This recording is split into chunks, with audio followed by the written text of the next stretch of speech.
దశావతారములు. అవతారము అన్న మాటని కొంచెం జాగ్రత్తగా అర్థం చేసుకోగలిగితే అసలు పరమేశ్వరుడు అవతారములు ఎందుకు స్వీకరిస్తాడు, అందులో దశావతారములోని 10 అవతారములు మళ్ళీ చాలా విశేషమైన ప్రశస్తిని ఎందుకు పొందాయి అన్న విషయం మీద మనకి ఒక సమగ్రమైనటువంటి అభిప్రాయం ఏర్పడుతుంది. తార అన్న మాటకి వ్యతిరేక పదము అవతార. తార అంటే కేవలం నక్షత్రము అని కాదు. మనకి తార అన్న మాటకు అర్థం ఏంటంటే ముత్యము ఎంత నైర్మల్యంతో ఉంటుందో, ఎంత నిర్మలంగా ఉంటుందో, ఎంత మలినము లేనటువంటి శుద్ధమైనదై ఉంటుందో అంత శుద్ధమైనది అని ఒక అర్థం. రెండవది తరింపచేయునది కాబట్టి తార. తరింపచేయుట అన్న మాటని కొంచెం జాగ్రత్తగా అర్థం చేసుకోవాలి. తరించుట అంటే దాటిపోవుట అని అర్థం. దాటిపోవుట అంటే సాధారణంగా ఒక ఏరు అడ్డంగా ప్రవహిస్తోంది అనుకోండి, యువతల వైపు నుంచి అవతల వైపుకు వెళ్ళిపోతే దాటిపోయాడండి అంటారు. ఆ దాటిపోవడం అనేటటువంటి మాట నిజ జీవితంలో ఎక్కడ అన్వయం అవుతుంది అంటే సంసార సాగరమును తరించుట అని. సంసారం అనగా ఏమి అంటే జనన మరణ రూపమైనటువంటి చక్రం, దానికి సంసారం అని పేరు. సంసారం అంటే ఏదో భార్య బిడ్డలు ఆ లౌకికమైనటువంటి అర్థం స్వీకరించకూడదు. జనన మరణ చక్రమునందు చిక్కుకుని ఉండేటటువంటి ప్రక్రియకు జన్మ సంసారము అని పేరు. అటువంటి స్థితిని తరించి ఆవలి ఒడ్డుకి చేరుకోవడం అంటే భగవంతుడిని చేరుకోవడం. ఇక మళ్ళీ పుట్టవలసినటువంటి అవసరం ఉండదు. అదే చిట్ట చివరిసారి శరీరాన్ని విడిచిపెట్టడం. అలా విడిచిపెట్టాలి అంటే అది 84 లక్షల జీవరాశులలో ఇక ఎవ్వరికీ సాధ్యం కాదు. అది ఒక్క మనుష్య ప్రాణికే సాధ్యం. ఎందువల్ల సాధ్యం అంటే అలా దాటి వెళ్ళడానికి కావలసినటువంటి తెప్ప ఒకటి అవసరం.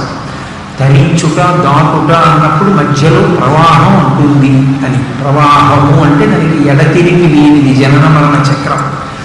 పునరపి జననం పునరపి మరణం పునరపి జననీ జఠరీ శైలం దిహ సంసారే బహుదుస్తారే కృపయాపారే పాహివారే అంటారు భజగోవిందంలో. అటువంటి ఆ ప్రవాహం అడ్డొచ్చినప్పుడు దాటాలి అంటే ఒక పడవ దగ్గర ఉండాలి. ఆ పడవ దగ్గర ఉండడం ఒకెత్తు, పడవ దగ్గర ఉన్నా కూడా పడవని భోగము కోసం వాడుకుని ఆ ఏటిని దాటడానికి ఇష్టపడకుండా ఉండిపోయేటటువంటి మోహబుద్ధి ఒకెత్తు. మీరు కొంచెం జాగ్రత్తగా అర్థం చేసుకోగలిగితే కొంతమంది ఏటికి ఆవలి ఒడ్డున ఆడుకుంటున్నారు. చీకటి పడుతోంది, ఇక ప్రదోష వేళ అవుతోంది. ఎవరో ఒక ఆయన వచ్చన్నాడు, ఏటికి ఎగువన బ్రహ్మాండమైనటువంటి వర్షం పడింది, చాలా పెద్ద వరద వస్తోంది, మీరు తొందరగా ఈ ఏటిని దాటి ఆవలి ఒడ్డుకు వెళ్ళిపోతే సురక్షితంగా గ్రామాన్ని చేరిపోతారు. మీరు కానీ తొందరగా దాటకపోతే మీరు ఇక రాత్రి అయిపోతుంది, మీకు దారి తెలియదు, ప్రవాహం ఇటువైపునే వచ్చేస్తుంది పల్లం కాబట్టి. అప్పుడు మీరు ఆ ప్రవాహంలో కొట్టుకుపోతారు. కాబట్టి తొందరగా దాటేసేయండి అన్నాడు. ఇప్పుడు తొందరగా దాటేసేయండి అన్నప్పుడు వాళ్ళకున్న ఉపకరణాన్ని వాళ్ళు వాడుకోవాలి. ఆ పడవ పట్టుకుని ఆ పడవ ఎక్కి వాళ్ళు ఆ ఏటిని దాటి ఆవలి ఒడ్డుకు వెళ్ళిపోవాలి. పడవ ఉన్నా కూడా ఆ పడవను అక్కడే పెట్టి ఆయన అలాగే చెప్తాడు మనం ఆడుకుందాంలే అన్నాడు అనుకోండి, ఆట అనబడేటటువంటి మోహమునందు వాళ్ళు చిక్కి ఉండగా ప్రవాహం మాత్రం వచ్చేస్తుంది. వచ్చేసిన ప్రవాహంలో ఇప్పుడు పడవలు కూడా కొట్టుకెళ్ళిపోతాయి. పడవలు కొట్టుకెళ్ళిపోయిన తర్వాత ఇక నిరాధారం, ఇక దాటడానికి ఏమి ఉండదు, అవకాశం ఉండదు. ఈత రావడం అది పక్కన పెట్టేసేయండి. లౌకికంగా పడవ ఉపకరణం, ఆ ఉపకరణం కొట్టుకుపోయిన తర్వాత ఇంకేం చేయలేడు. అలాగే సాంసారిక జీవనమును ఊహ చేసినప్పుడు వేదాంతంలో ఆ ఏటిని దాటడానికి ఇవ్వబడినటువంటి గొప్ప పడవ ఏది అంటే శరీరం. శరీరమే పెట్టుబడి. వ్యాపారస్తుడు ఏదైనా ఒక వ్యాపారం చేసేటప్పుడు ముందు తన దగ్గర దాచుకున్నటువంటి ద్రవ్యాన్ని పెట్టుబడిగా పెట్టి వ్యాపారం చేసి బాగా లాభాన్ని సంపాదించుకున్నట్లే పరమేశ్వరుణ్ణి చేరడానికి ఇచ్చినటువంటి గొప్ప ఉపకరణం ఏది అంటే మనుష్యులకు మనుష్య శరీరమే. మిగిలిన శరీరాలు అలా పనికిరావు.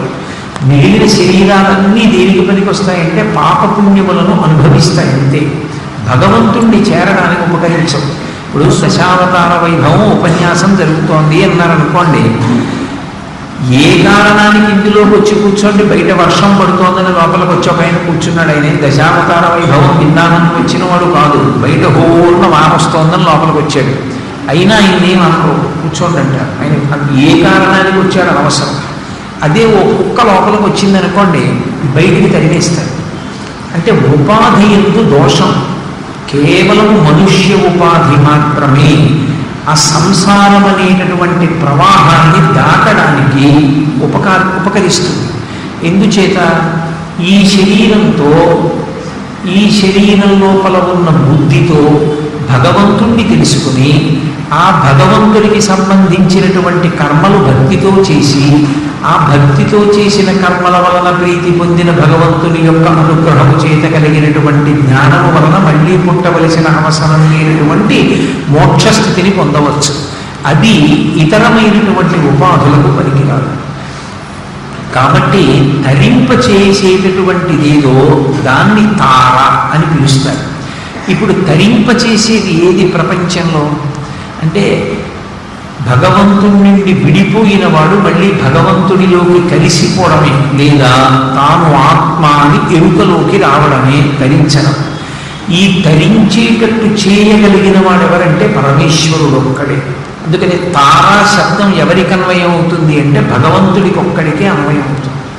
ఇప్పుడు ఆ భగవంతుడు ఎవరు అని నన్ను అడిగారనుకోండి, మీరు భగవంతుడు ఎక్కడుంటాడు, ఏం చేస్తూ ఉంటాడు, ఆయన రూపం ఏమిటి, అసలు ఆయన ఏ రూపంతో ఉంటాడు అని నన్ను అడిగారనుకోండి, నేను మీతో బోలెడన్ని శ్లోకాలను నావి చేసి, ఆయన మెడలో పాములు వేసుకుంటాడు, ఆయన చంద్రవంత ధరిస్తాడు, ఆయన పెద్ద జటాజూటంతో ఉంటాడు అన్నాను అనుకోండి, మీరు వెంటనే శివస్వరూపం అంటారు. నేను కాదు కాదు పచ్చటి పట్టుపుట్టను కట్టుకుంటాడు, మెడలో వనమాల వేసుకుంటాడు, ఆయన శంఖచక్ర గదా పద్మములను పట్టుకొని ఉంటాడు, నీలమేఘశ్యాముడై ఉంటాడన్నాను అనుకోండి, మీరు విష్ణువు అంటారు. నేను ఇలా ఏ రూపం గురించినటువంటి శ్లోకాన్ని వివరణ చేస్తే ఆ రూపము భగవంతుడు అంటారు. ఇన్ని రూపాలు భగవంతుడికి ఉంటాయా? ఇన్ని రూపాలలో ఏదో ఒక రూపం భగవంతుడా? అసలు భగవంతుడికి రూపం లేదు కాబట్టి ఇన్ని రూపాలు పొందుతూ ఉంటాడా? ఏది నిజం? తార, అవతార ఈ రెండు వ్యతిరేక పదాలైతే, తార అంటే పైన ఉన్నది అని. అందుకే సంగీతం పాడేటటువంటి వాళ్ళు తారస్థాయిలో పాడారండి అంటారు. తారస్థాయి అంటే పైన స్థాయి. పైన అంటే ఎంత పైన అంటే దాని యొక్క వెలుతురు తప్ప దాని రూపాన్ని స్పష్టంగా మాంసనేత్రము చూడలేదు, అంత పైకి ఉంటే తార.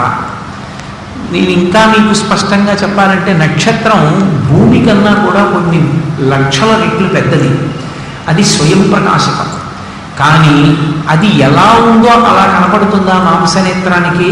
కనపడదు. నా చూపుడు వేలిగా అడ్డు పెడితే ఆ చుక్క నా చూపుడు వేలి చివరి భాగం అంతా ఉన్నట్టుగా మిణుకుమన్నట్టుగా ఉంటుంది. నిజంగా నక్షత్రం యొక్క స్థితి అదే?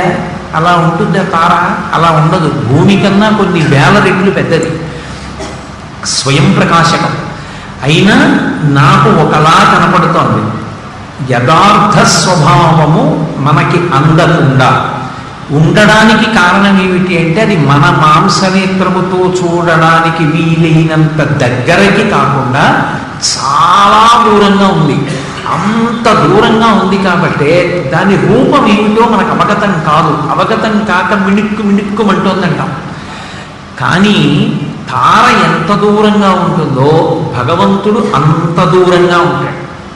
అంత దూరంగా ఉంటే భగవానుడు ఈ లోకం ఎలా నడుస్తోంది, ఇవన్నీ ఎలా నడుస్తున్నాయి అంటే, అప్పుడు భగవంతుడు అనేవాడు చెరువులో ఉన్నవాడు కాడా? మరి తారా శబ్దాన్ని అలా అన్వయం చేస్తే మరి అవతార అంటే కిందకి రావడం, కిందికి రావడానికి తార అంటే పైన ఉన్నాడని నేను అన్నాను అనుకోండి, అంటే భగవంతుడి దగ్గరలో ఉన్నవాడు కాడా అంటే, మీరు అసలు పరమరహస్యం ఒకటి ఉంది వేదాంతంలో. అసలు భగవానునకు యథార్థమునకు రూపము లేదు. అసలు ఈశ్వరునకు రూపం లేదు.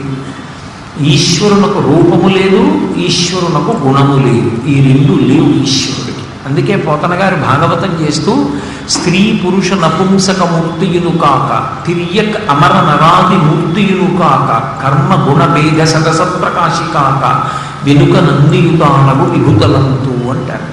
ఆయన స్త్రీ కాదు, పురుషుడు కాదు, నపుంసకుడు కాడు, కర్మ కాడు, ఏమీ కాదు. ఆయన ఒక ప్రకాశం, ఒక వెలుతురు ముద్ద. నీవారస్సూకవత్తన్వి పీతాభాస్వత్యనూపమా అంటుంది వేదం. ఆ బొడ్డు గింజ చివరి భాగం మొన గీరుకుంటే శరీరానికి ఎలా ఉంటుందో అందులో మళ్ళీ ఉన్నటువంటి సహస్రాంశమై వెలుగొందుతుంటాడు. ఇక్కడే అధోముఖంగా ఉన్నటువంటి హృదయ పద్మము యొక్క చివరి భాగంలో ప్రకాశిస్తూ ఉంటాడు. ఆయన కాంతి పైకి కిందకి పక్కలకి కొడుతుంటుంది. ఆ వెలుతురే అంతటా ప్రసరిస్తూ ఉంటుంది. ఆత్మజ్యోతి అయి వెలుగుతూ ఉంటుంది. దాని కాంతి ఇంద్రియాల మీద పడితే ఇంద్రియాలు పనిచేస్తూ ఉంటాయి. నానాఛిద్రఘటోదర స్థిత మహాదీప ప్రభాభాస్వరం జ్ఞానం యస్యతు చక్షురాదికరణ ద్వారా బహిస్పందతే జానామీతి తమేవ భాంతమనుభావ్యే తత్సమస్తం జగత్ అంటారు శంకరాచార్యుల వారు. ఆ కుండకి 9 కన్నాలు పెట్టి దీపం పెట్టి కుండ బోరులిస్తే 9 కన్నాల నుంచి కాంతులు వస్తాయి. ఈ 9 కుండ కన్నాల్లోంచి వచ్చేటటువంటి కాంతి కుండది కాదు, కుండ లోపల పెట్టినటువంటి దీపానికి. అలాగే ఇక్కడే వెలుగుతున్నటువంటి పరమేశ్వరుని యొక్క జ్యోతి, ఆ భాష, ఆ కాంతి కొడుతుంటుంది ఇంద్రియాల మీదకి. ఆ కాంతిని ఆధారం చేసుకుని అన్నీ పని చేస్తుంటాయి. ఇప్పుడు అందరికన్నా దగ్గరగా ఉన్నవాడెవరు? ఆయనే. అందరికన్నా దగ్గరగా ఉన్నవాడు ఆయనే. అయినా ఆయనని చూడడం మాత్రం ఈ మాంసనేత్రానికి సాధ్యం కాదు. ఎందుచేత అంటే ఈ మాంసనేత్రానికో పరిమితి ఉంది. దీనికి ఉన్న పరిమితి ఏమిటి అంటే రెప్ప పైకెత్తితే ముందుకు చూస్తుంది. ముందుకి చూస్తే కనపడేదంతా జగత్. మీరు కొంచెం జాగ్రత్తగా దీన్ని పట్టుకోవలసి ఉంటుంది. ఈ కన్ను విప్పితే కనపడేదంతా జగత్. జగత్ అంటే జాయతే గచ్చతే ఇది జగత్. వచ్చి వెళ్ళిపోయేదంతా కూడా జగత్ అంటారు. అంటే శాశ్వతమైనది కాదు. శాశ్వతమైనది కానిదంతటినీ కూడా ఈ కన్ను చూస్తుంది. మరి ఈశ్వరుణ్ణి చూడాలంటే ఈ కన్ను మూతపడి లోపలికి ప్రయాణం చెయ్యాలి. అంతర్ముఖ సమారాధ్య బహిర్ముఖ సుదుర్లభ. హనుమ లంకలో పెడితే సీతమ్మ కనపడింది అంటే సుందరకాండ పారాయణకాండ అందుకైంది. ఈ లోపలికి వెళితే ఇక్కడ ఆత్మదర్శనం, లోచూపు ధ్యానంలో లోపలికి వెళ్ళాలి. లోపలికి వెళితే ఇంద్రియాలన్నింటినీ వెనక్కి ఉపసంహారం చేస్తే అక్కడ ఆత్మని దర్శనం చేసి తాను ఆత్మగా నిలబడతాడు. ఆత్మ దర్శనం చేయడానికి ఆత్మ వేరు కాదు, తాను ఆత్మగా జ్ఞానమును పొందుతాడు.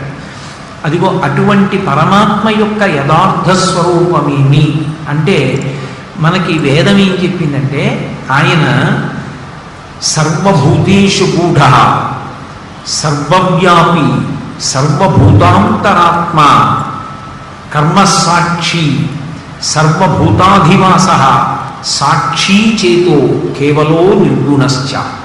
అసలు భగవంతుని యొక్క స్వరూపమేమి అన్నదానికి వేదం ఏం చెప్పిందంటే ఆయన సర్వభూతాధివాస, సర్వభూతేషు గూఢ, పైకి కనపడకుండా లోపల సమస్త భూతముల యందు సమస్త ప్రాణుల యందు కాంతిపుంజమై ఉంటుంటాడు.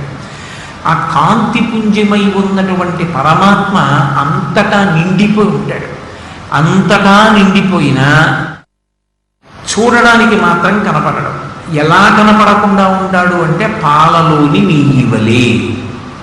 నెయ్యి ఎక్కడుంటుంది? పాలలోనే ఉంటుంది. పాలలోంచే బయటకు వస్తుంది నెయ్యి. కానీ నేను పాలు మీకు ఇచ్చి ఏది నెయ్యి తీయండి అన్నాను అనుకోండి, ఇదిగోనండి నెయ్యిని మీరు తీయగలరా? తీయలేరు. పాలలో ఉన్నటువంటి నెయ్యి పైకి రావాలంటే కొంత ప్రక్రియ అవసరం. ఆ పాలని కాచాలి, వాటిని తోడు పెట్టాలి. తోడు పెట్టిన తర్వాత కదపకూడదు, అలాగే ఉంచాలి. తోడు పెట్టి కదిపితే తోడుకోదు, అలా కొంతసేపు వదిలేయాలి. అది తోడుకుంటుంది. తోడుకున్న తర్వాత కవ్వం దింపాలి.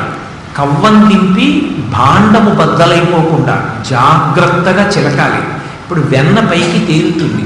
తేలిన వెన్నని చేతితో తీసి పాత్రలో వెయ్యాలి. దాన్ని అగ్నిహోత్రం మీద సంస్కరించాలి. అంటే దాన్ని బాగా కాచాలి. అందులోంచి నెయ్యి వస్తుంది. ఇప్పుడు ఆ నెయ్యి ఎక్కడున్నది? పాలలో ఉన్నదే. పాలలో ఉన్న నెయ్యి నెయ్యిగా పైకి రావాలంటే కొంత పద్ధతి అవసరం అవుతుంది. అలాగే ఇందులోనే ఉన్నటువంటి ఆత్మని తెలుసుకోవాలి అంటే అంతటా ఉన్నది ఆత్మేనండి, జగత్తంతా జగన్నాథుడే, విశ్వమంతా విశ్వనాథుడే అంటే సరిపోదు. విశ్వమందున్న విశ్వనాథుణ్ణి, జగత్తుగా ఉన్న జగన్నాథుణ్ణి తెలుసుకోవడానికి కొంత సాధన అవసరం అవుతుంది.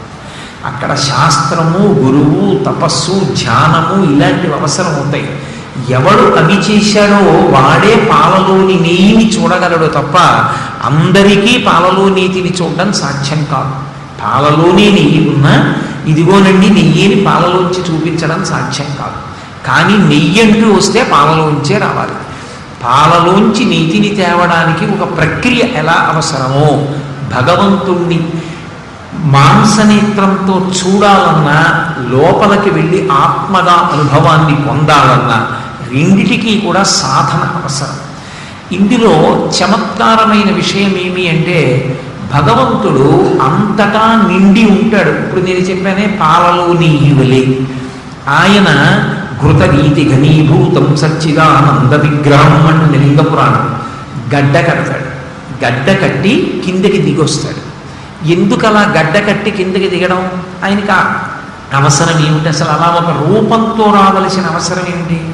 అలా ఒక రూపం పుచ్చుకుని వచ్చాడు అనుకోండి, మాంసనేత్రానికి దొరుకుతాడు.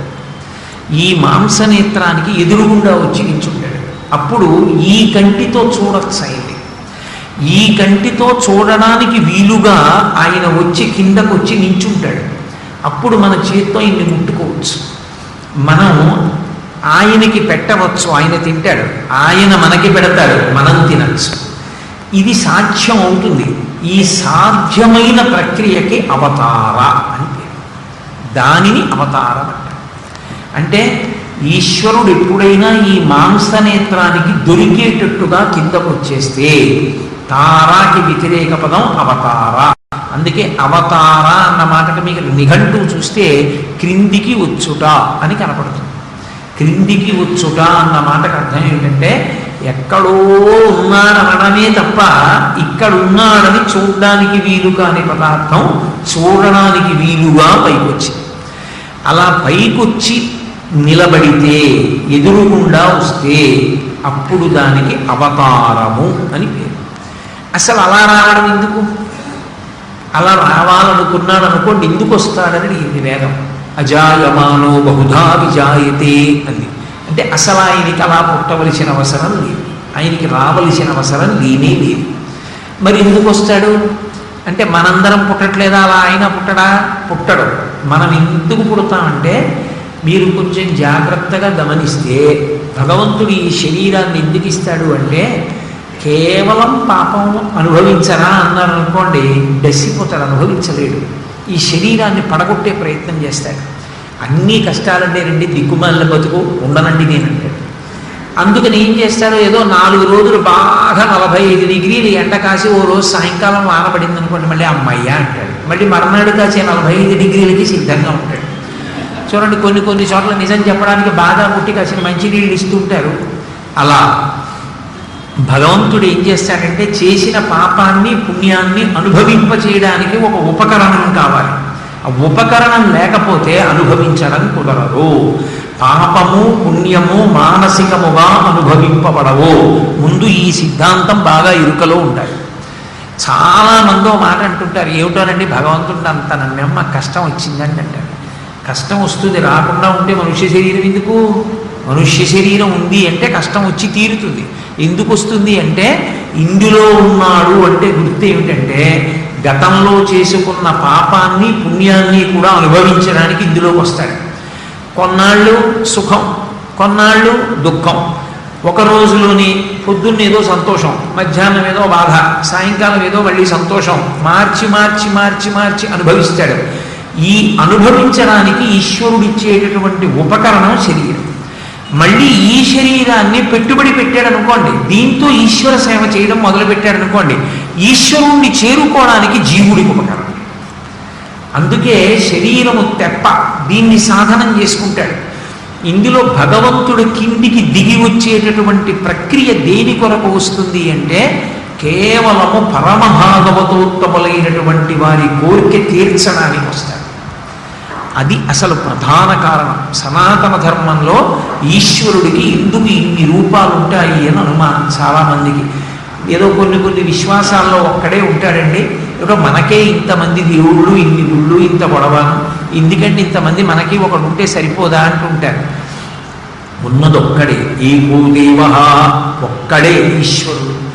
ఆ ఒక్క ఈశ్వరుడు ఎందుకు ఇన్ని రూపములను పొందాడు అంటే అంతమంది భాగవతోత్తములు వచ్చారు. పరమ భాగవతోత్తములైనటువంటి వారు, భగవంతుని యందు అపారమైనటువంటి భక్తి కలిగినటువంటి వారు, మేము ఈశ్వరుణ్ణి ఈ కంటితో చూడడానికి వీలుగా ఈ రూపం పొందాలని అడిగారు. ఒక ఆయనకు ఒక సరదా, చిలక రూపంలో రావాలన్నాడు, వచ్చాడు. ఒక ఆయనకి గుర్రం రూపంలో రావాలని సరదా, గుర్రం రూపంలో వచ్చాడు. ఒక ఆయనకి అది కాదు, ఆడదానిగా రావాలని సరదా, తల్లిగా వచ్చాడు. ఒక ఆయనకి శంఖచక్ర గదాపద్మాలు పట్టుకుంటూ రావాలని సరదా, అలా వచ్చాడు.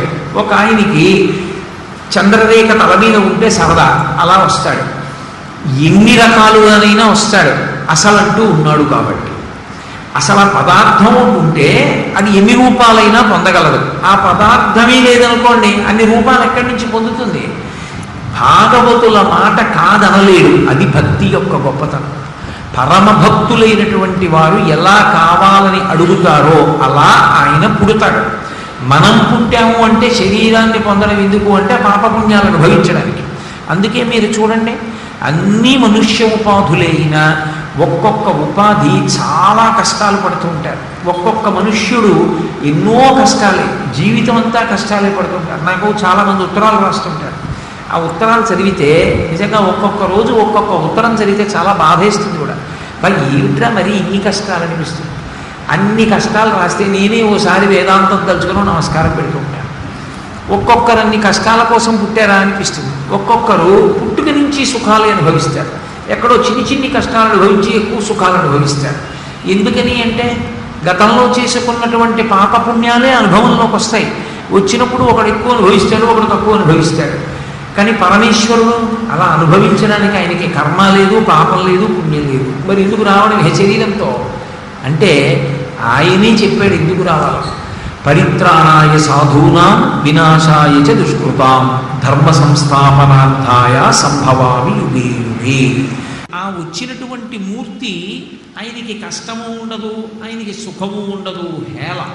కానీ అవతారము యొక్క ప్రయోజనాన్ని అపేక్షించి వస్తుంటాడు. అలా కిందకు వస్తే మరి మీరు చెప్పేటటువంటి ఉపన్యాసం దశావతారాలు అన్నారు కదా, దశావతారాలంటే ఖచ్చితంగా 10 సార్లే కిందకు వచ్చాడా?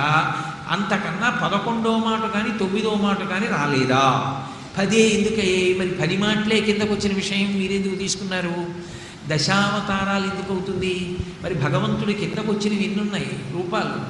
ఎన్ని రూపాలు ఉన్నాయో వేదోద్ధారణ మందరాభరణ వృద్ధి ధర్మ నిర్మాణ ప్రహ్లాదత్రాణ బలిప్రతారణ రూపాహంకార నిర్వాపన వైదేహీ రమణ ధనంజయ జయ వ్యాపార పారీణ క్షోణీ దివ్యత్కరుణ తమోహరణ తండ్రి వెంకటేశ ప్రభు. వెంకటేశ్వరుడు కూడా ఘృతరీతి గణీభూతం సచ్చిదానంద విగ్రహం. ఆయన కూడా ఈ లోకంలో అవతరించినటువంటి వాడే సాక్షాత్ శ్రీమన్నారాయణుడు. ఆయనని కూడా ఎవరు తీసుకొచ్చి చెక్కి పెట్టిన విగ్రహం కాదది. నకృతం దైవ సంఘైశ్చ నకృతం విశ్వకర్మణ స్వేచ్ఛయా క్రీడతి తత్ర ఇచ్ఛారూపం విరాజిత అన్నాడు భవిష్యోత్తర పురాణంలో వ్యాసుడు. ఆయన అలా ఉండాలనుకున్నాడు. ఆయన ఒక్కసారి అలా మూర్తిగా మారిపోయాడు. అందుకే ఇప్పటికీ అభిషేకం చేస్తే చెమట పడుతుంది ఆయనకి. అంత అలా నిలబడినటువంటి స్వామి మరి వస్తే దశావతారాల్లో ఆయన పేరుందా? వెంకటేశ్వరుడి అవతారాన్ని దశావతారాల్లో చెప్తున్నావా? చెప్పట్లేదుగా. మరి అంటే వెంకటేశ్వరుని వదిలిపెట్టి దశావతారాలు చెప్తే భగవంతుడు 10 మాటలే వచ్చాడని మీరు నిర్ధారణ చేస్తే తప్పు కదా. ఎన్నో మాటలు వచ్చాడు. ఒకసారి హంసావతారంగా వచ్చాడు. చెప్తారా మీరు ఇప్పుడు? చెప్పనగానే దశావతారాల్లో మరి చెప్పకపోతే మీ చెప్పే ఉపన్యాసానికి శీర్షికే తప్పుగా. దశావతారాలు ఏంటి? దశావతారాలంటే 10 మాటల కిందకు వచ్చాడు అని చెప్పినట్టు. 10 మాటల కిందకు రావడం ఏంటి? 10,000 మాటలు కిందకు వచ్చాడు. 10,000 మాటలు కిందకు వస్తే నువ్వు ఉపన్యాసం చెప్తే 10,000 రూపాయలు చెప్పు కిందకు వచ్చినాయి. లేకపోతే మాని. నీ చెప్పలేనండి ఎన్ని మాటలు వచ్చాడో అని ఒక్క మాట అంటారు, 2 నిమిషాలు ప్రసంగం చేస్తానని విడిపి. అందుకని దశావతారాలు ఏమిటి? 10 మాటలే వచ్చాడని చెప్పడం ఏమిటి? నువ్వెవరివి దాన్ని మళ్ళీ సంకుచితం చేసి ఏదో 10 మాటలు వచ్చారని నిర్ధారించడం ఏమిటి? అంటే మరి దశావతారాలన్న మాట ఎందుకు వచ్చింది? పైగా ఈ దశావతారాల్లో కల్కి అవతారం అని ఒక అవతారం ఉంది, 10వది. అది అసలు రానిలేదు ఇంకా, అది ఎప్పుడో వస్తుంది కలియుగాంతంలో. కాబట్టి అది వచ్చేదాన్ని వచ్చి తీరుతుందని నమ్మకంగా చెప్పడానికి మళ్ళీ ఇదో విశేషం. వచ్చేస్తే అవతారం కిందకు వచ్చేసాడు కాబట్టి వస్తాడు అని అవతారం. వస్తాడు అని నీకేమి నమ్మకం అంటే వ్యాసో నారాయణ స్వయం, నారాయణుడు వ్యాసుడు చెప్పాడు కలియుగాంతంలో వస్తోంది కల్కి అవతారం అని. కాబట్టి వ్యాసుని వాక్కు తిరుగులేదు, విశ్వాసం కాబట్టి 10వది కూడా అవతారం వచ్చి తీరుతుంది కాబట్టి వచ్చింది కిందే లెక్కేస్తాం. కాబట్టి ఇక 9. ఇప్పుడు మరి ఇలా ఎందుకు తగ్గించారు? అనేకమైన అవతారాలు లేవా? పరమశివుడికి దక్షిణామూర్తి ఒక అవతారం ఉంది, పరమశివుడికి ఊర్ధ్వతాండవమూర్తి అని ఒక అవతారం ఉంది, పరమశివుడికి దారుకావనంలో భిక్షాటనమూర్తి అని ఒక అవతారం ఉంది. ఈ అవతారాలన్నీ చెప్తామా? చెప్పం. మరి దశావతారాలు అన్న మాట ఎవరికి అన్వయం? విష్ణు స్వరూపానికే అన్వయం. దశావతారములు అన్నప్పుడు ఒక్క విష్ణువు యొక్క అవతారాలే చెప్తారు. ఇక శివావతారం అందులో ఏమీ రాదు. మళ్ళీ ఇదేం పేచి అండి, విష్ణువు యొక్క 10 అవతారాలే చెప్పడమే, శివుడి యొక్క అవతారాలు ఎందుకు చెప్పరు మీరు అంటారేమో. దశావతారములు అన్న మాట ఎక్కడి నుంచి వచ్చిందో తెలుసా? అసలు రక్షణ అన్న మాటకి అవతారము అన్న మాటకి సంబంధం. ఎప్పుడెప్పుడు జగత్తుని రక్షించడానికి పరమాత్మ వచ్చాడో అందులో ప్రధానమైన వాటిని 10 తీసుకున్నారు. తీసుకుని ఈ 10 కలిపి ఒక సమాహారంగా చేస్తే అవి దశావతారాలు. ఇందులో విష్ణు స్వరూపానివి ఎందుకు తీసుకోవాలి అంటే అక్కడ ఒక చిన్న రహస్యం ఉంది. విష్ణువు స్థితికారుడు, ఉన్నది ఒక్కటే పరబ్రహ్మస్వరూపం అని నేను మీతో ఇందాక మనవి చేశాను. ఏకో దేవః సర్వభూతేషు గూఢః సర్వవ్యాపీ సర్వభూతాంతరాత్మ కర్మాధ్యక్షః సర్వభూతాధివాసః సాక్షీ చేతో కేవలో నిర్గుణశ్చ అని చెప్పాను. ఏకో దేవః, ఉన్నదొక్కడే పరమాత్మ. ఒక్కడే పరమాత్మ అయితే మరి విష్ణువు యొక్క అవతారాలని ఎందుకు చెప్తాను దశావతారాలుగా అంటే ఆ ఒక్క పరమాత్మ రక్షణ చెయ్యవలసిన అవసరం ఉన్నప్పుడు మీరు ఏ పేరు పెట్టి పిలవకపోయినా రక్షణ చేయడానికి విష్ణువుగా వస్తాడు. మీ మాట ఏమిటో కొంచెం అయోమయంగా ఉందంటారేమో మీరు. నేను ఒక్క మాట చెప్తాను, బాగా పట్టుకోండి. అన్నీ ప్రభుత్వమే. ఓ గ్రంథాలయం ఉందనుకోండి, అది ఆంధ్రప్రదేశ్ ప్రభుత్వం వాళ్ళదే. ఒక ఏదో మండల రెవెన్యూ అధికారి వారి కార్యాలయం ఉందనుకోండి, అది కూడా ఆంధ్రప్రదేశ్ ప్రభుత్వం వాళ్ళదే. ఆఖరికి జనన మరణ రిజిస్ట్రార్ వారి కార్యాలయం కూడా ప్రభుత్వం వారిదే. అన్నీ ప్రభుత్వం వారివైనా రక్షించవలసిన అవసరం వస్తే ఎవరు వస్తారు? ఇంట్లో దొంగలు పడ్డారంటే రక్షించాలంటే ఎవరు వస్తారు? నన్ను ఎవరో ఏదో చెయ్యాలనుకుంటున్నారంటే భయం వేస్తే నేను ఎవరి దగ్గరికి వెళ్తాను రక్షణ కోసం? అన్నీ ప్రభుత్వ శాఖలే అయినా, అన్నీ ప్రభుత్వమే అయినా, ఏమండి మీరు ప్రభుత్వమే కదండి, నిష్కారణంగా ఆయన కొట్టేస్తున్నాడండి నన్ను, నేను బలహీనుడిని, నన్ను రక్షించండి అని చెప్పి నేను తిన్నగా వెళ్ళి ఏదో అంటే ఉప్పు తయారు చేసేటటువంటి ప్రభుత్వ శాఖ వారి దగ్గరికి వెళ్ళాను అనుకోండి, వాళ్ళు ఏమంటారు? ఇదే నా దగ్గరికి వచ్చావు, పోలీసు వాళ్ళ దగ్గరికి వెళ్ళంటారు. రక్షణ అంటే ఎవరు? ఒక్క పోలీసులే చేస్తారు. రక్షక భటవర్గము అని అందుకే పేరు.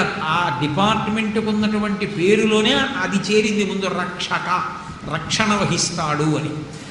ప్రభుత్వము అన్నది కంటికి కనపడదు, ప్రభుత్వాన్ని చూపించండి అంటే కనపడదు. ప్రభుత్వము మీకు చేసే ఉపకారము ద్వారా స్పందన తెలుస్తుంది. అది పోలీసుగా రక్షించినట్లు భగవంతుడు కూడా రక్షణ చెయ్యవలసి వస్తే విష్ణు స్వరూపాన్ని పొందుతాడు. అంటే ఇతర స్వరూపాన్ని పొందడని నా ఉద్దేశ్యం కాదు. రక్షణ ఇవ్వడం రక్షణ కాదా అండి అంటే రక్షణే. స్కూల్లో మంచి పాఠాలు చెప్పడం, యూనివర్సిటీలో డాక్టరేట్లు ఇవ్వడం రక్షణ కాదా అండి? వృద్ధిలోకి తీసుకురావడం కాదా అంటే ఖచ్చితంగా రక్షణే. శివుడు రక్షకుడే, జ్ఞానదాత మహేశ్వర, ఆయన యూనివర్సిటీ లాంటి వాడు.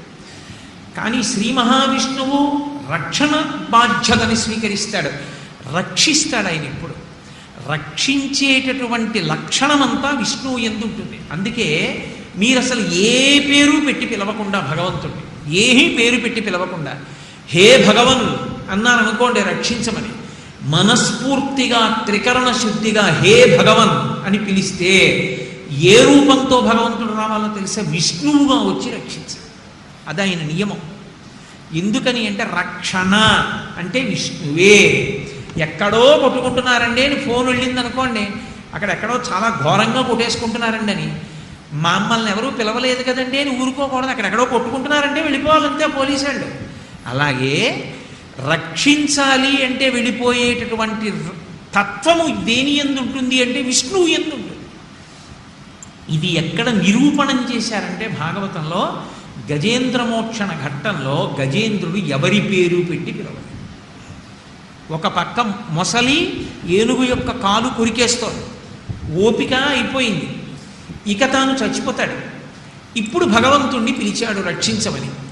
ఆ పిలవడం శరణాగతి చేశాడు. నేను ఏ ఉపాయం పెట్టుకోను, నువ్వే వచ్చి రక్షించాలన్నాడు.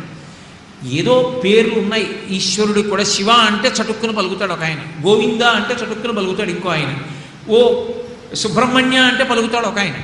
ఆ రూపాలే ఉన్నాయి, రకరకాల రూపాలతో ఉంటాడు. ఈయన పెట్టిన పెద్ద పేచీ ఏమిటంటే అసలు గజేంద్రమోక్షణంలో గజేంద్రుడు ఏ పేరు పెట్టి పిలవలేదు. పెద్ద స్తోత్రం చేశాడు, ఏం తక్కువ స్తోత్రం చేయలేదు, కానీ అందులో ఏ పేరు వాడలేదు. తస్మై నమ పరేశాయ బ్రహ్మణే ననంత శక్తయే అరూపయోరు రూపాయ నమ ఆశ్చర్యకర్మణి నమ శాంతాయ ఘోరాయ మూఢాయ గుణధర్మిణి నిర్విశేషాయ సామ్యాయ నమో జ్ఞానఘనాయ చ క్షేత్రజ్ఞాయ నమస్తుభ్యం మహాధ్యక్ష సాక్షిణి పురుషాయ ఆత్మమూలాయ మూల ప్రకృతయే నమ. సోహం విశ్వసృజం విశ్వం విశ్వవేదసం విశ్వాత్మానం పరం బ్రహ్మ ప్రణతోస్మి పరమం పదం. యోగరంధితకర్మాణో హృదయోగ విభావతే యోగినూయం ప్రపశ్యంతి యోగీశం తం నతోస్మృహం.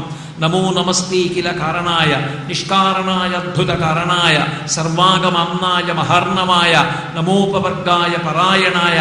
వ్యాసుడు సంస్కృత భాగవతంలో పిలిచాడు గజేంద్రుడి చేత. ఏ ఒక్క పేరు లేదు, భగవంతుని యొక్క విశేషాల్ని వర్ణిస్తూ పిలిచాడు. ఎవరు రావాలి? 33 కోట్ల మంది దేవతల్లో ఎవరిని పిలుస్తున్నాడని అందరూ చూశారు. ఏదైనా పేరు వాడతాడేమో అని ఆగారు. ఎవ్వరి పేరు వాళ్ళ. పోతన గారు యథాతథంగా అంగీకరించారు. ఎవ్వని చేజనించు జగమెవ్వని లోపల నుండి లీనమై ఎవ్వని ఎందుడిందు పరమేశ్వరుడెవ్వడు మూల కారణం వెవ్వడు నాది మధ్యలుడెవ్వడు సర్వము తానయైన వాడెవ్వడు అని ఆత్మభౌ ఈశ్వరునే శరణంబు వేడదం అన్నాడు. నేను ఆయన్ని పిలుస్తున్నాను. ఎవరిలో లోకాలు పుట్టాయో, ఎవరి లోకంకి వెళ్ళిపోయాయో, ఎవరిలో ఉండిపోయాయో అదిగో ఆయన్ని పిలుస్తున్నాను. ఎవరైనా లోకంబులు లోకేశులు లోకస్తులు తెగిన తుది అలోకంబకు పెంజీకటి కావల ఎవ్వండే కకృతి వెలుగు అతని నేసేవింతున్నాడు. ఈ లోకాలన్నీ లయమైపోతే చీకటైపోతే వీటికి అన్నిటికీ ఆవల ఎక్కడో ఒక్కడో కూర్చుని ఉంటాడు. అక్కడ నతత్ర సూర్యోభాతి నచంద్రతారకం నేమా విద్యుతో భాతి కుతోజమగ్ని త్వమేవ భాంతమనుభాతి సర్వం తస్య భాషా సర్వమిదం విభాతి. సూర్యచంద్రుల ప్రమేయం లేకుండా ఒక్కడు వెలుగుతూ ఉండిపోతాడే వాడు వస్తాడన్నాడు. ఎవరు రావాలి? ఎవరి పేరు పెట్టి పిలవకపోతే విష్ణువు బయలుదేరాడు. ఆయన ఎందుకు బయలుదేరడం? మరి ఆయన్ని పిలవలేదుగా, విష్ణోహో అనేం పిలవాలా, విష్ణు సహస్రంలో పేరు పెట్టలేదుగా. అది పోతన గారి భాగవత రహస్యం. ఎప్పుడెప్పుడు రక్షణ కావలసి వచ్చిందో అప్పుడప్పుడు స్థితికారుడిగా పెడతాడు. స్థితికారుడు అన్న మాట అందుకొచ్చింది. సృష్టి స్థితి లయములు అన్న మాట అందుకొచ్చాయి. స్థితి అంటే రక్షణ, నిలబెట్టుట, ఉన్నది ఉంచుట. యోగము రక్షణ, ఇవి రెండూ చెయ్యాలంటే విష్ణు స్వరూపంతో వస్తాడు భగవాన్. అంత మాత్రం చేత శివస్వరూపంతో రాడని మీరు అనకూడదు. అసలు నిజానికి ఒక్కడే పరమేశ్వర స్వరూపం అని నేను మీకు మొట్టమొదటి నుంచి మనవి చేస్తాను. శివస్వరూపంగా కూడా వస్తాడు. అందుకే బాగా పరిణితి కలిగినటువంటి వారు భగవంతుణ్ణి ప్రార్థన చేస్తే ఒక అక్షరం మీరు మార్చవలసిన అవసరం లేకుండా అదే శ్లోకం అందరికీ అన్వయం అయిపోయేటట్టుగా ఇస్తారు. కాళిదాస మహాకవి రఘువంశం చేస్తూ ప్రార్థనా శ్లోకం ఇచ్చాడు. వాగర్ధ వివసంపృక్తౌ వాగర్ధ ప్రతిపత్తై జగత పితరౌ వందే పార్వతీ పరమేశ్వరౌ. వాక్కు అర్థము ఎలా కలిసి ఉంటాయో అలా పార్వతీ పరమేశ్వరౌ. పార్వతీ పరమేశ్వరులు ఒకరితో ఒకరు కలిసి ఉంటారు. ఆయన వామార్థ భాగమునందు ఆవిడ ఉంటుంది. వాళ్ళిద్దరూ జగత పితరౌ వందే, వాళ్ళిద్దరూ జగత్తుకి తల్లిదండ్రులు. వందే నమస్కరించుచున్నాను అన్నాడు. పార్వతీ పరమేశ్వరుడికి నమస్కరించాడు.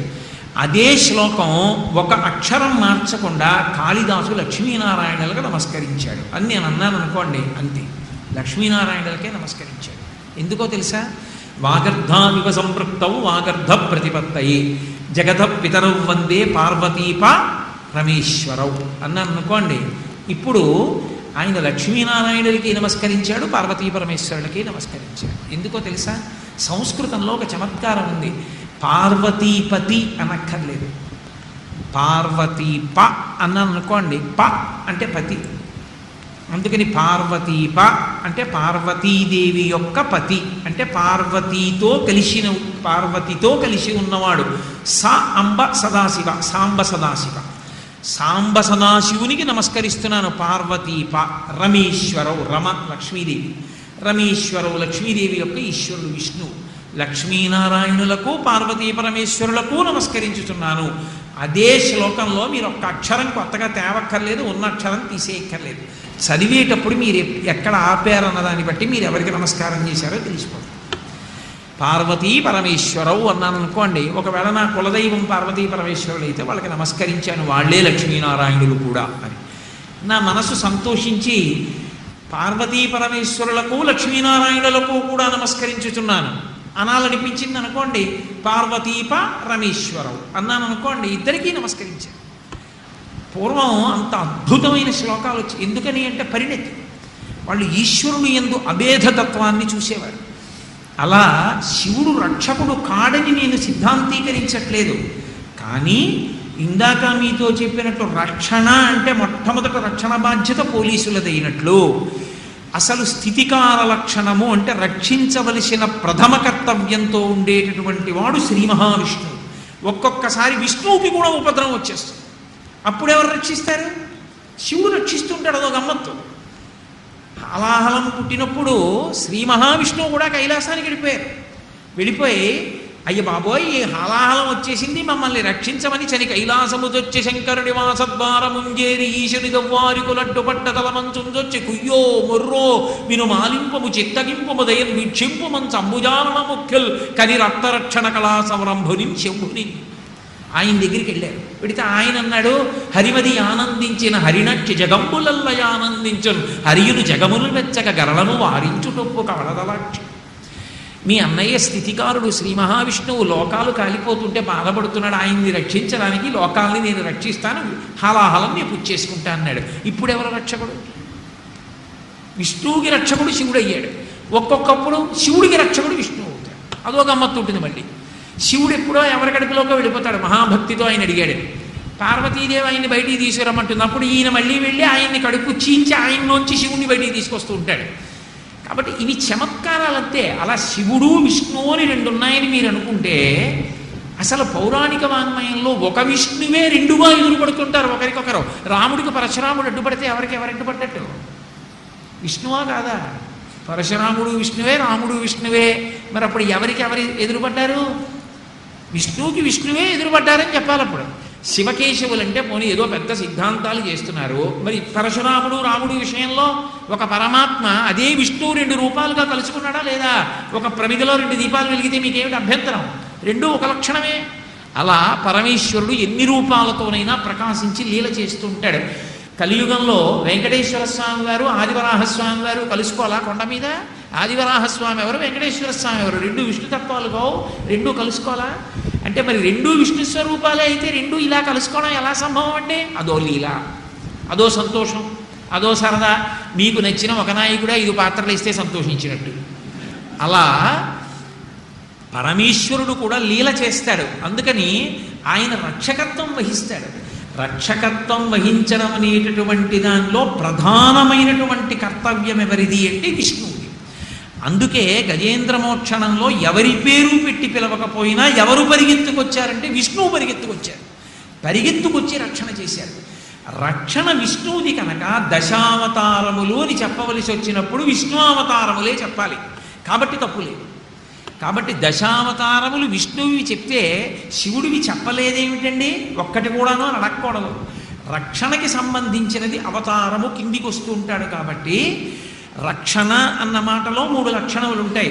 నిన్ను చూడకుండా ఉండలేనన్న వాడి కోసం రావడం ఒక ఎత్తైతే, ధర్మాన్ని పాడు చేసేవాడిని చంపడానికి వస్తాడు. మళ్ళీ ఇక్కడ ఒక పెద్ద పేచి. చాలామంది యొక్క ఉద్దేశ్యం ఎలా ఉంటుందంటే, అలా చంపినప్పుడు క్రూరుడు, భక్తుణ్ణి కాపాడినప్పుడు రక్షకుడు అనుకుంటుంటారు. కాదు, మీరు చాలా జాగ్రత్తగా ఆలోచన చేస్తే అసలు క్రూరులైనటువంటి రాక్షసుల్ని సంహరించడం కూడా భగవంతుని యొక్క కారుణ్యమే. ఒక ఆయనకి పెద్ద కురిపేసిందండి, డాక్టర్ గారి దగ్గరికి వెళ్ళాడు. ఇక ఇది మందులకు తగ్గదయా, దీంతో నువ్వు బాధపడలేవు, దీనివల్ల శరీరం పాడైపోతుంది, ఇది తీసేస్తాను ఈ కురుపు అన్నాడు. తీసేసేయండి డాక్టర్ గారు అన్నాడు. ఓ కత్తెట్టు కోసేశారు డాక్టర్ గారు. ఇప్పుడు డాక్టర్ గారికి కురుపు మీద కోపమా, డాక్టర్ గారికి నా మీద కోపమా? ఎందుకు కోసేశారు కురుపుని? కురుపుని కోసేయడం, దానివల్ల నేను బాధపడ్డం నా బాధని తగ్గించడానికి. కురుపుని కోసి బాధ పెట్టడం ఎందుకు అంటే, నేను బతికున్నన్నాళ్ళు బాధపడకుండా ఉండడానికి, కురుపు వల్ల నా శరీరం పాడైపోకుండా ఉండడానికి, దుష్టాంగమును ఖండించి శిష్టాంగమును రక్ష చేయడంలో డాక్టర్ యొక్క కారుణ్యం ఎలా ఉంటుందో, భగవంతుడు కూడా ఒరే ఇంకా వీడు ఉపాధితో ఉంటే ఇలాంటి పనులే చేస్తున్నాడు, వీడి వల్ల లోకానికి శాంతి లేదు, వీడు పాడైపోతున్నాడు, కాబట్టి విడిపించేస్తానని విడిపించేస్తాడు శరీరంలోంచి. ఆ విడిపించేయడం కూడా కారుణ్యమే తప్ప ఆయన ఏం క్రౌర్యంతో విడిపించడు. అందుకే మీరు చాలా జాగ్రత్తగా గమనించండి, మీకు ఏ ఇతర విశ్వాసమునందు ఆ మాట కనపడదు. మృత్యువుని దేవత అని పిలిచేటటువంటి ఏకైక విశ్వాసము సనాతన ధర్మం ఒక్కటే. మృత్యుదేవత అని పిలుస్తారు తప్ప మృత్యువుని పట్టుకుని దేవతాస్వరూపం కాదు అని అనం మనం. మృత్యుదేవత వచ్చిందండి, మృత్యుదేవత ఒడిలో ఆయన ఒరిగిపోయాడు అంటారు. మృత్యుదేవత నోటి 2 కోరల చిక్కి బ్రతికినొనక వేళ బ్రతుకోవచ్చు, అది ఆ శ్రీకృష్ణార్జున యుద్ధంలో. కాబట్టి మృత్యుదేవత నోటి, మృత్యుదేవత అంటాం ఎందుకని? 90 సంవత్సరాల వయసు వచ్చేసి తన మలమూత్రాలు తాను విసర్జించుకోలేకుండా మంచాన పడిపోయి ఉన్నటువంటి స్థితిలో కూడా ఇంకా ఉపాధిని పట్టుకుని వేలాడాలని అనుకుంటాడు జీవుడు. అప్పుడు మృత్యువు దేవత ఓరి పిచ్చాడా, ఎన్నాళ్ళు ఇలా ఉంటావు, ఏం చేసుకుంటావు దాంతో? ఓ స్నానం చేస్తావా, లేచి వండుకుంటావా, అన్నం తింటావా, నీ మలమూత్రాలు నువ్వు విసర్జించుకుంటావా, నీ ఒంటి మీద బట్టుందో లేదో నీకు తెలియదు, నువ్వేం మాట్లాడుతున్నావో నీకు తెలియదు, నువ్వు తిన్నావో తెలియదు, తినలేదో తెలియదు, ఎందుకురా మంచాన పట్టి ఉండడం? వద్దు, ఈ ఉపాధిని వదిలి ఇంకొక ఉపాధిని ఇస్తాను, చక్కగా ఆ ఉపాధిలోకి వెళ్ళి మళ్ళీ జవసత్వాలతో భగవంతుడిని సేవించుకో అని ఈ ఉపాధి నుంచి విడతీసేస్తుంది మృత్యుదేవత. అలా విడతీయలేదనుకోండి, ఆయన మాట అలా ఉంచండి, ఇంట్లో వాళ్ళకి ఎంత కష్టం, ఎన్నాళ్ళు చేస్తారు, ఎవరు చేస్తారు, ఇబ్బంది కాదు. ఎవరు చేసేవాళ్ళు ఉంటే చాలా అదృష్టం. అటువంటి కొడుకు కోళ్ళు దొరికితే చాలా అదృష్టవంతులే, ఎన్నేళ్ళు బతికినా. అందరికీ అలా దొరకద్దు. కాబట్టి మృత్యుదేవత శరీరము నుండి జీవుణ్ణి విడదీసేసి ఇంకో శరీరంలోకి వెళ్ళిపోవడానికి అవకాశం ఇచ్చేస్తుంది. అందుకే సనాతన ధర్మంలో మృత్యువుకి కూడా దేవతా లక్షణమే ఇచ్చారు. అటువంటి సనాతన ధర్మంలో రక్షకత్వము అంటే విష్ణువుది కాబట్టి ఆ విష్ణువు 10 మార్లు ప్రధానంగా దిగి వచ్చినటువంటివి ఏవి ఉన్నాయో, ఏవి విన్నంత మాత్రం చేత మనకి భగవంతుని యందు భక్తి అంకురిస్తుందో అటువంటి గాథలు ఉన్నటువంటి వృత్తాంతములు 10ంటికి దశావతారములని పేరు. అందుకని ఈ 10 అవతారాల్ని స్వీకరిస్తారు తప్ప ఇతరమైన వాటిని ఇక చెప్పుకోరు. లేకపోలేదు. భాగవతంలోనే 21 అవతారములని 21 అవతారములు ఒక చోట చెప్తారు. కానీ అవన్నీ కూడా మనం చెప్పం.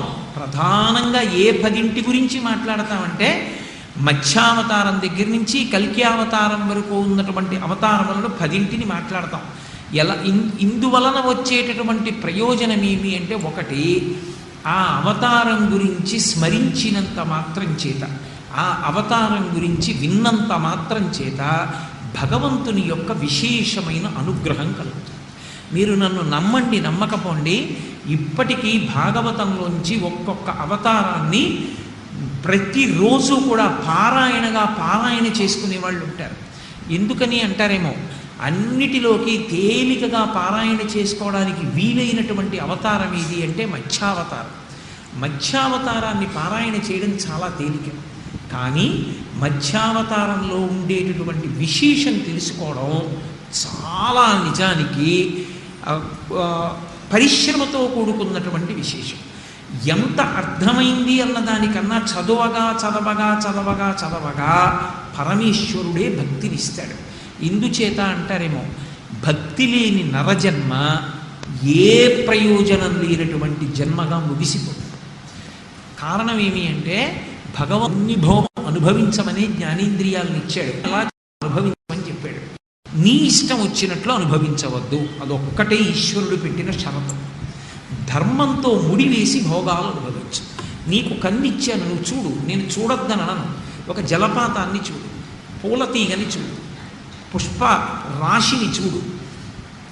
నీకు నీ కొడుకు వంక చూడాలనుకుంటే చూడు, నీ భార్య వంక చూడాలనుకుంటే చూడు, నీ తల్లి వంక చూడాలనుకుంటే చూడు, పరస్త్రీ వంక చూడాలనుకుంటే చూడు, తప్పులేదు. కానీ ఎప్పుడు ఎవరి వంక ఎలా చూడాలో అలాగే చూడాలి, అది ఆయన నియమం. ఈ కంటితో చూడు, నీ తల్లిని చూసావా పరమభక్తితో చూడు, తండ్రిని చూసావా ఈశ్వరుళ్ళ చూడు, కొడుకుని చూసావా ఉద్ధారకుడవై చూడు, నీ అధికారిని చూసావా విష్ణువుని చూసినట్లు చూడు, పరకాంత వంక చూసావా కామాక్షి వంక చూసినట్టు చూడు. నువ్వు చూడకుండా ఉండమని ఈశ్వరుడు నియమం పెట్టలేదు, చూడు, కానీ ఎలా చూడాలో అలాగే చూడు అంటే తప్ప ఇంకొకలా చూడడానికి వీల్లేదు. అందుకే భక్తి ఏర్పడడానికి కారణములు 4 ఉంటాయి.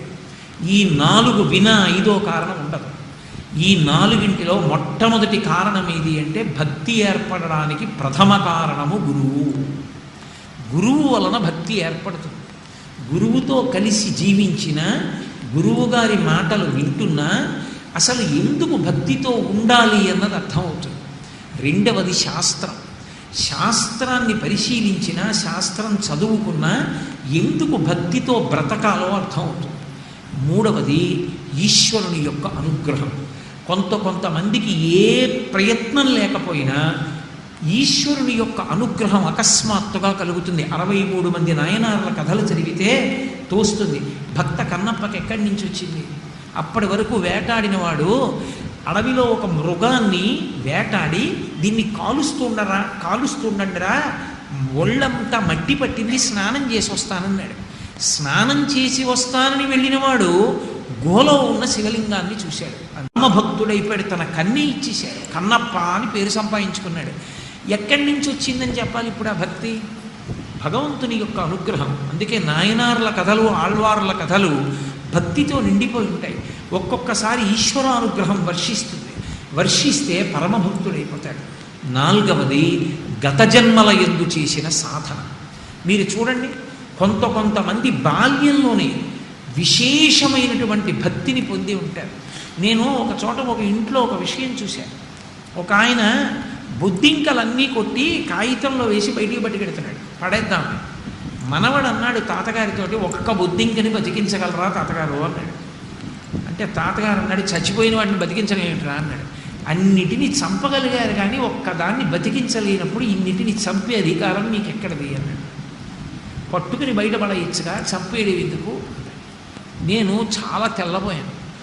తాతగారికి రాని పరిణితి ఆ పిల్లవాడికి వచ్చింది అంటే ఏమనుకోవలసి ఉంటుంది? అది ప్రహ్లాదుడి భక్తి. గత జన్మలలో చేసుకున్నటువంటి సాధన అనుకోకుండా మంచి గ్రంథాల వైపుకి, పెద్దల వైపుకి, భగవంతుడి వైపుకి చిన్నతనం నుంచి నడిపించేస్తుంది. ఈ 4 భక్తికి సాధనములు. భక్తి లేకపోతే ఏమవుతుంది అని మీరు నన్ను అడగచ్చు. భక్తి లేనివాడు, భక్తి ఉన్నవాడు కూడా భోగానుభవమునందు తేడా ఏమి ఉండదు, ఒక్కలాగే అనుభవిస్తాం. భక్తి ఉన్నవాడికి, భక్తి లేనివాడికి మీరు భగవత్ప్రసాదం అని పులిహార చక్ర పొంగలి పెట్టారనుకోండి, భక్తితో ఉన్నవాడు పులిహార చక్ర పొంగలి తిని ఆనందం అనుభవించడానికి, భక్తి లేనివాడు పులిహార చక్ర పొంగలి తిని అనుభవించడానికి తేడా ఏమీ ఉండదు. సుఖం వరకు రెండిటి యందు ఒకటే. పుల్లగా ఉంటే ఇద్దరికి పుల్లగానే ఉందని చెప్తారు, కారంగా ఉంటే ఇద్దరు కారంగా ఉందంటారు. కానీ ఆయనకి ఈయనకి తేడా ఎక్కడ వస్తుందో నేను చెప్తాను చూడండి. ఈయన అంటాడు, అది పరమేశ్వరుడికి నివేదన చేశారు, భగవంతుడే తిని కారం అనలేదు. ఆయన ప్రసాదం నాకు కారం ఎందుకు అవుతుంది? అందుకు రుచి చెప్పను. ప్రసాదానికి రుచి లేదది ఈశ్వరోచ్ఛిష్టం, నా తండ్రి అనుగ్రహం అని తింటాడు. ఇంకొక ఆయనకి ప్రసాదం కాదు కావలసింది, రుచి కావాలి. అందుకని ఆయన ప్రసాదం చూడడు, రుచిని చూస్తాడు దాంట్లో. ఇప్పుడు భక్తి అన్నది మానసికమైన భావన, అందుకే దొరకదు. ఈయన భక్తుడా కాడా మీకేం బయటికి అలంకారాలు ఏమి ఉండవు. ఈయన భక్తుడు అని చెప్పడానికి అలంకారముల చేత సాధ్యము కాదు. రుద్రాక్షమాల వేసుకున్న వాళ్ళందరూ భక్తులేని నిర్ధారించడం సాధ్యమయ్యే విషయం కాదు. భక్తి యథార్థమునకు ఎక్కడుంటుంది అంటే తైల పాత్ర పైకెత్తి పట్టుకుని పోస్తే అలా ధార వచ్చి కింది పాత్రలో పడినట్టుగా ఏది చేస్తున్నా భగవంతుణ్ణి తలుచుకుని రమించిపోయే హృదయం ఉన్నవాడెవడో వాడు భక్తుడు. ఆ భావన పరిపుష్టి దేని వలన వస్తుంది? ఎందుకంత పొంగిపోతూ ఉంటాడు అంటే అదొక్కటే కారణంగా మంచి పనులు చేస్తాడు, అదొక్కటే కారణంగా చెడు పనులు విడిచిపెట్టేస్తాడు. మీరు కొంచెం జాగ్రత్తగా నేను చెప్పిన మాట పట్టుకోవాల్సి ఉంటుంది. ఇది మా నాన్నగారు ఇష్టపడరండి అని చేయడు ఒక ఆయన. మా నాన్నగారు ఇష్టపడని పని చెయ్యనండి అన్నాడు. వాళ్ళ నాన్నగారు చాలా మంచివాడు, మంచి సద్గుణములు ఉన్నవాడు. ఇప్పుడు ఆ కొడుకు పాడవుతాడా? తండ్రికి ఇష్టం లేని పని కొడుకు ఏది చెయ్యడు. తండ్రికి ఏది ఇష్టం? శాస్త్రవిహితమైన పని. తండ్రికి ఏది ఇష్టం కాదు? శాస్త్ర విరుద్ధమైన పని. ఇప్పుడు కొడుకు ఏది చెయ్యడు? శాస్త్ర విరుద్ధమైన పని చెయ్యడు, తండ్రి ఒప్పుకోడు కాబట్టి. కొడుకు ఏది చేస్తాడు? శాస్త్ర విహితమైన పని చేస్తాడు. ఎందుకు చేస్తాడు? తండ్రికి అది ఇష్టం కాబట్టి. భక్తుడన్న మాటకు అర్థం ఏంటి? భగవంతుడు ఎలా బ్రతకద్దన్నాడో అలా బ్రతకడు, భగవంతుడు ఎలా బ్రతకమన్నాడో అలా బ్రతుకుతాడు, అంతేనా? ఎందుకు బ్రతుకుతాడు? భగవంతుడు ఉన్నాడని నమ్మి ఉన్నాడు. ఏదో ఎందుకైనా మంచిదని 4 అగరత్తులు తిప్పేటటువంటి వాడు భక్తుడని చెప్పడం కష్టం, భక్తి కోసం ప్రయత్నిస్తున్నవాడని చెప్పడం తేలిక. అందుకే భక్తి అంటే ఒక పావు గంట గుర్తొచ్చి 23 గంటలు గుర్తురానిది కాదు, ఎప్పుడూ జ్ఞాపకంలోనే ఉంటుంది. ఏ పని చేస్తున్నా తను ఆలోచించేది ఏది అంటే భగవంతుడి గురించే. ఎందుకో తెలుసా? చాలామంది భగవంతుడి గురించి ఆలోచించడం అంటే అంటారు, అలా ఎలా కుదురుతుందండి, ఉద్యోగ ఊళ్ళేలద్దా అంటారు. భగవంతుడి గురించి ఆలోచించడానికి నీ పని నువ్వు చేసుకోవడానికి అభ్యంతరాలు ఏముండవు. ఎందుకుండవు? నీ ఉద్యోగానికి నువ్వు వెళ్ళి కూర్చుని ఇది ఈశ్వరుడు నా బతుకు గట్టెక్కించుకోవడానికి, కడుపు పోషించుకోవడానికి ఈశ్వరుడిచ్చిన మార్గం అనుకుని నువ్వు అందులో కూర్చుని ఎలా సంపాదించాలో అలాగే సంపాదించి జీతం తెచ్చుకుంటే భగవంతుణ్ణి నమ్మి నువ్వు బతుకుతున్నావు. ఇప్పుడు ఏమిటి అభ్యంతరం? ఏమీ అభ్యంతరం లేదు.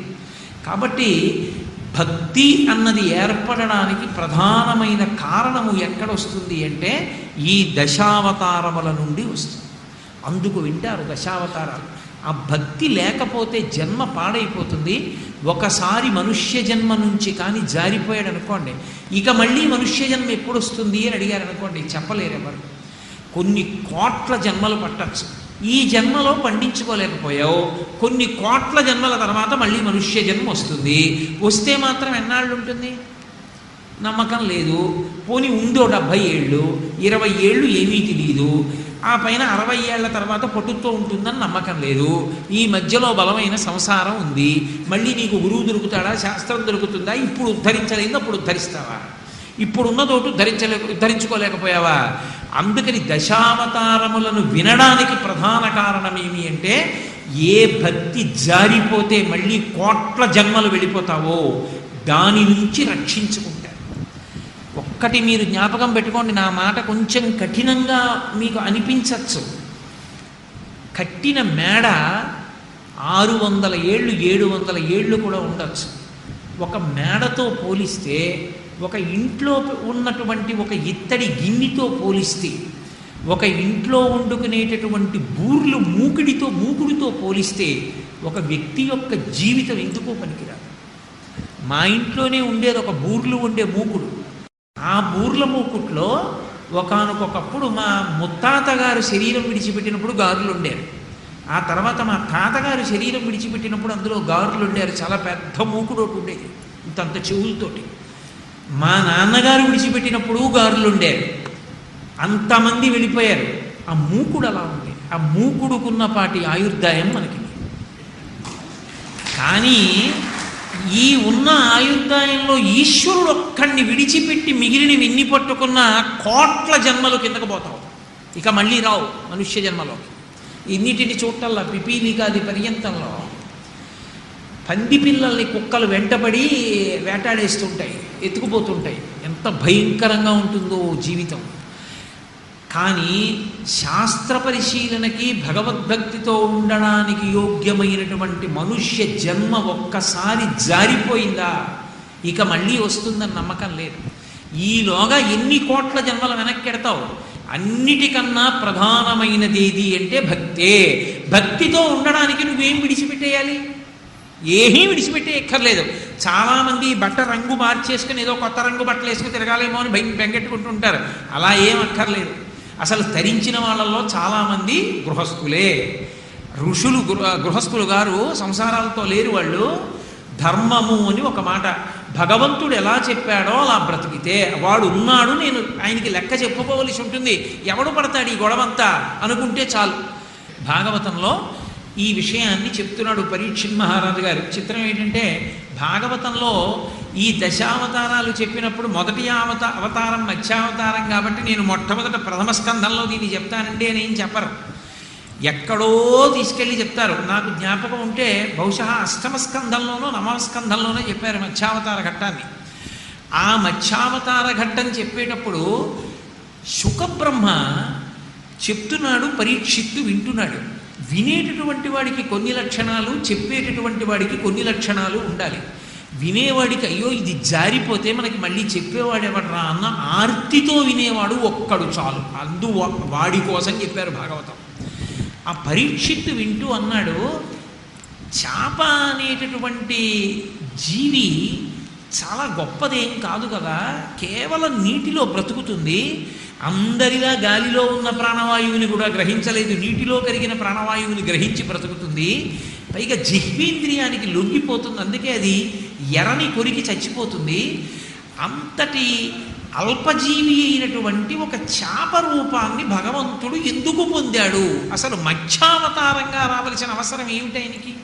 అంటే మీతో చెప్పే కదా, అవతార అంటే క్రిందికి వచ్చుట. ఎక్కడో ఉన్నవాడంటే కంటికి అందనివాడు ఈ కంటికి దొరికేటట్టుగా వచ్చాడు. ఎలా? పోనీ ఏదో మనుష్య రూపంలో రాలేదు, చేప రూపంలో వచ్చాడు. ఇదేం ప్రారంభం? చేప రూపంలో రావడం ఏంటయ్యా? పోను మనుష్యుడిగా రాకూడదా? ఎందుకు వచ్చాడు చేపగా? చేప ఏం మంచిది కాదుగా, అంత గొప్పదేం కాదుగా. అది చేప గురించి చెప్పడానికి అబ్బో చాలా గొప్పదండి, అది గోవు లాంటిదండి అని చెప్పడానికి ఏం లేదుగా. అలాంటిది మరి పైగా అగ్నిహోత్రుడి శాపం ఉంది దానికి. విపరీతంగా వేటాడి తింటారు, నిన్ను సముద్రంలో దాక్కున్నా వేటాడేస్తారు. అటువంటి చేప రూపాన్ని ఆయన పొందడం ఏమిటి? అడిగేటటువంటి పరీక్షిత్ మహారాజు గుండెల్లో ఎక్కడా దాపరికం లేని ప్రశ్న వేస్తే శుకబ్రహ్మ జవాబు చెప్తున్నారు. ఆ జవాబు చెప్పేటప్పుడు శుకుడు మాట్లాడేటటువంటి మాట ఆచార్య స్థాయిలో ఉంటాడు. శుకుడే, ఎందుకంటే శుకుడు లాంటి వ్యక్తి సృష్టిలో లేడు. శుకుడు వామదేవుడు అని ఇద్దరు మహాత్ములు. అసలు వీళ్ళిద్దరినీ భగవంతుడు ఎందుకు సృష్టించాడు అని అడిగారు. వాళ్ళు ఏం అనుభవించడానికి కర్మ లేదుగా, పుట్టుకతో వైరాగ్యం వాళ్ళకి. ఎందుకు సృష్టించాడు భగవంతుడు అని అడిగారు. అడిగితే దానికి జవాబు చెప్పలేక పెద్దలు ఒకటే మాట చెప్పారు. అందరూ చేసుకున్న పాపపుణ్యాలు అనుభవించడానికి పుట్టేవాళ్ళే అయితే ఇలాంటి వాళ్ళందరినీ కోట్ల మందిని పుట్టించి విసుగు చెందిన పరమేశ్వరుడు ఏ పాపపుణ్యాలు లేని వాళ్ళు, ఏ కర్మలు అనుభవించవలసిన అవసరం లేని వాళ్ళు, పుట్టుకతో జ్ఞాన వైరాగ్యాలున్న వాళ్ళని కూడా ఇద్దరిని సృష్టిస్తానే ఎలా ఉంటుందో చూద్దామని సృష్టిస్తే వచ్చిన వాళ్ళు శుకబ్రహ్మ వామదేవుడు. శుకుడి కన్నా ముందు వాడు వామదేవుడు. కాబట్టి వాళ్ళిద్దరూ అంతటి జ్ఞానులు, పుట్టుకతో జ్ఞానులు. అటువంటి జ్ఞాని అయిన శుకాచార్యుల వారు మాట్లాడుతున్నారు. ఆచార్య అని నేను వాడినప్పుడు మీరు జాగ్రత్తగా అర్థం చేసుకోవాలి. ఆచార్య అన్న మాటకు అర్థం ఏంటంటే తాను ఆచరించి మనం కూడా ఆయన ఆచరణ చూసి నేర్చుకోవడానికి వీలుగా శాస్త్రాన్ని పట్టుకుంటే ఆచార్య. శాస్త్రం ఆయనకి తెలిసి ఆత్మ అనుభవంలోకి వచ్చినా ఆయన ప్రవర్తన మనకు అందకపోతే గురువు అంతే. ఆచార్య అని పిలవకూడదు. భగవాన్ రమణులు ఉన్నారు, ఆయనేం సంధ్యావందనం చేయరు, ఆయనేం తల్లికి తద్దినం పెట్టరు, తండ్రికి తద్దినం పెట్టరు. అంత మాత్రం చేత ఆయన ఆత్మని అనుభవంలోకి తెచ్చుకున్నవారు కారణానికి వీల్లేదు. ఆయన ఏమీ చేయకపోయినా తనలో తాను రమిస్తూ ఆత్మగా ఉంటాడు. అది గురుస్వరూపాలంటారు వాటిని మీరు అనుకరించకూడదు. రమణ మహర్షి గోచీ పెట్టుకు తిరిగారు కాబట్టి నేను గోచీ పెట్టుకు తిరిగితే జ్ఞానిని అయిపోతానా అంటే అలా అవరు. ఆయనలా అవ్వాలి అంటే అదొక ఈశ్వర కృప. ఆయన ఎన్ని జన్మల సాధనో ఒక జన్మలో అలా అయ్యారు. ఆయన అదే తాను శాస్త్రాన్ని ఆచరిస్తూ ఆత్మని అనుభవంలోకి తెచ్చుకున్న ఆచరణ విడిచిపెట్టారు. విడిచిపెట్టకుండా ఉన్న వాళ్ళని ఆచార్య అని పిలుస్తారు. శంకర భగవత్పాదాచార్య, శుకాచార్య, వ్యాసాచార్య, ద్రోణాచార్య, భీష్మాచార్య, కృపాచార్య, ఆచార్య అని పిలిచారు అంటే అర్థం ఏంటంటే వాళ్ళ ఆచరణ చూసి నువ్వు కూడా నేర్చుకుని ఆచరించు అని. అందుకే భీష్మాచార్యుల వారు తద్దినం పెడుతున్నాడు. తద్దినం పెడుతుంటే స్వయంగా తండ్రి శంకర మహారాజు గారు వచ్చి, ఒరే నాయనా నీ ఇలాంటి కొడుకుని చూసి పొంగిపోయాను రా, ఏది చేతిలో పెట్టు ఆ కవళమని చెయ్యి చాపాడు. నాన్నగారు మీరేమనుకోకండి, మీరే వచ్చి చెయ్యి చాపినా తద్దినం పెట్టేటప్పుడు చేతిలో పెట్టకూడదు, దర్భల మీదే పెడతారని దర్భల మీదే పెట్టాడు. అంటే శాస్త్రాన్ని పాటించాడు. అప్పుడు కూడా అంత ఆచరించి చూపించిన మహాత్ములు కనుక వాళ్ళకి ఆచార్య అని పేరు. కాబట్టి శుకాచార్య అని నేనంటే మీరు దాన్ని జాగ్రత్తగా అర్థం చేసుకోవాలి, ఆచరించి చూపినవాడు అని. కాబట్టి అటువంటి శుకాచార్యుల వారు పరీక్షిన్ మహారాజు గారికి ఎందుకు భగవంతుడు చేపగా వచ్చాడో చెప్తున్నారు. చెప్తూ అవతారము అన్న మాట కదూ, మధ్యావతారము మొదటి అవతారం కాబట్టి పోతన గారి ఆంధ్రీకరణ అద్భుతమైనటువంటి ఆంధ్రీకరణ చేశారు. విభుడు ఈశ్వరుండు వేద విప్ర గో సుర సాధు ధర్మ అర్థంబులంకావ తనువు దాల్చి గాలిచందంబున ఘనరూపమునను తనురూపమునను దాల్చియుండు. మరియు ఆయన గురుతయు కొరతయు గుణసంగతి వహించు. పరమేశ్వరుడనేటటువంటి వాడు అసలు అవతారంగా రావడానికి ఉన్నటువంటి ప్రధానమైన కారణం ఎక్కడున్నది అన్నదాన్ని చెప్తున్నాడు శుకాచార్యుల వారు. చెప్తూ ఆయన అన్నాడు, విభుడు ఈశ్వరుండు, ఈ లోకానికంతటికి భర్త. భర్త అంటే చేరవలసిన వాడు అని. ప్రతి ఆడపిల్ల జీవితం కూడా ఆడపిల్ల, ఆడ అంటే అక్కడికి వెళ్ళిపోతుందని. ఇక్కడ పుట్టింది కానీ ఇక్కడ ఉండదు, ఈ అమ్మాయి వెళ్ళిపోతుంది. ఆడపిల్ల అక్కడికి వెళ్ళిపోతుంది. ఎక్కడికి? ఆమె భర్త ఎక్కడున్నాడో అక్కడికి వెళ్ళిపోతుంది. అందుకని ఆడపిల్ల. విభుడు అంటే మనందరం కూడా ఆడపిల్లలమే. శాస్త్రంలో మనందరం ఎవరిని చేరుకోవాలి? పరమేశ్వరుణ్ణి చేరుకోవాలి. అందుకని ఆయన పతిం విశ్వస్యాత్మేశ్వరగుం శాశ్వతగుం శివమచ్యుతం అని. అటువంటి పతి అయిన పరమేశ్వరుడు ఉన్నాడే ఆయన విభుడు ఈశ్వరుండు. వేద విప్ర సుర సాధు గో ధర్మ అర్థముల్కావ తనువు దాల్చి. అసలు అవతారము అంటే ఒక శరీరంతో భగవంతుడు ఎందుకు కిందకి దిగి వస్తాడో చెప్తున్నాను వినవయా పరీక్షిత్ మహారాజా. కొన్నిటిని ఈశ్వరుడు రక్షించాలనుకుంటాడు. వీటిని రక్షించేటప్పుడు వస్తాడు కిందకి, ఓ రూపంతో వస్తాడు. వేటినో తెలుసా? వేద. మొట్టమొదట అన్నిటికన్నా ఆయనకి ప్రధానమేది అంటే వేదాన్ని రక్షించాలి. అందుకే వేదము ప్రమాణం. ఆ ప్రమాణమైనటువంటి వేదాన్ని రక్షించడానికి అవతార స్వీకారం చేస్తాడు. వేద విప్ర, ఆ వేదం చదువుకుని వేదం ఎలా చెప్పిందో అలా బ్రతుకుతున్న వాళ్ళని రక్షించడానికి ఆయన కిందకి దిగొస్తాడు. వేద విప్ర గో, ఆవులని హింస చేయడం ఎక్కువైపోతే లోకంలో అప్పుడు క్రిందకి దిగొచ్చి గోవుల్ని ఇబ్బంది పెడుతున్న వాళ్ళందరినీ కూడా సంహరిస్తాడు. కాబట్టి వేద విప్ర గో, వీటితో పాటుగా సుర, దేవతల్ని రక్షించడానికి అవతార స్వీకారం చేస్తూ ఉంటాడు. ఒక్కొక్కసారి దేవతల్ని ఇబ్బంది పెడుతుంటారు. రావణాదులు దేవతల్ని ఇబ్బంది పెట్టారు, అప్పుడు రామచంద్రమూర్తిగా వచ్చాడు. కాబట్టి సుర సాధు, పరమభక్తులైన వాళ్ళు భగవంతుణ్ణి ఇలా చూడాలనుకుంటే వాళ్ళ కోసం వస్తాడు. ధర్మాన్ని రక్షించడానికి వస్తాడు. ధర్మం అంటే వేదం ఎలా చెప్పిందో అలా బ్రతకడాన్ని ధర్మం అంటారు. ఆ ధర్మాన్ని కాపాడడానికి వస్తాడు. అర్థ అంటే సమస్త సుఖ సాధనములకు అర్థములని పేరు. అర్థము అంటే డబ్బు కాదు, సుఖ సాధనములన్నిటికీ అర్థం అనే పేరు. నాకు ఇల్లు ఉందనుకోండి అర్థం, నాకు ఒక పరుపు ఉందనుకోండి అర్థం, నాకు పంచి ఉంటే అర్థం, నాకు లాల్చి ఉంటే అర్థం. ఇవన్నీ అర్థములే. ఈ అర్థము ధర్మంతో ముడిపడితే ఈశ్వరుడు రక్షిస్తాడు. ఈ అర్థము ధర్మంతో ముడిపడలేదనుకోండి, దీన్ని సర్వనాశనం చేస్తాడు, నాశనం చేయడానికి వస్తాడు. అప్పుడు చిత్రం ఏమిటంటే దొంగగా కూడా వస్తాడు. ఒక్కొక్కసారి దొంగగా కూడా వచ్చి ఎత్తుకుపోతాడు, ఒక్కొక్కసారి ప్రభుత్వంగా ఎత్తుకుపోతాడు. ఎందుకంటే అధర్మంతో కూడినటువంటి అర్థాన్ని ఈశ్వరుడు ఉంచడం. తీసేస్తాడు. కాబట్టి ధర్మ అర్థముల్గావ తనువు దాల్చి అందుకుని శరీరాన్ని పొందుతాడు. అప్పుడు ఏ రూపంలో వస్తే బాగుంటుందో ఆ రూపాన్ని తీసుకుంటాడు. అంతేకాని నువ్వు చేపని పట్టుకుని, చేప అంటే తినేస్తారుగా, చేప అంటే నీళ్ళల్లో ఉంటుందిగా, చేప ఏముంది ఇలా పట్టుకుని పడేయచ్చుగా అని అనడానికి వీల్లేదు. చేపగా వస్తే ఉపకారం జరుగుతుంది అనుకుంటే చేపగా వస్తాడు. ఆయన ఏ శరీరాన్ని పొందాలనుకుంటాడో ఆ శరీరాన్ని అలా పొందేస్తాడయా, అది ఆయన లక్షణం.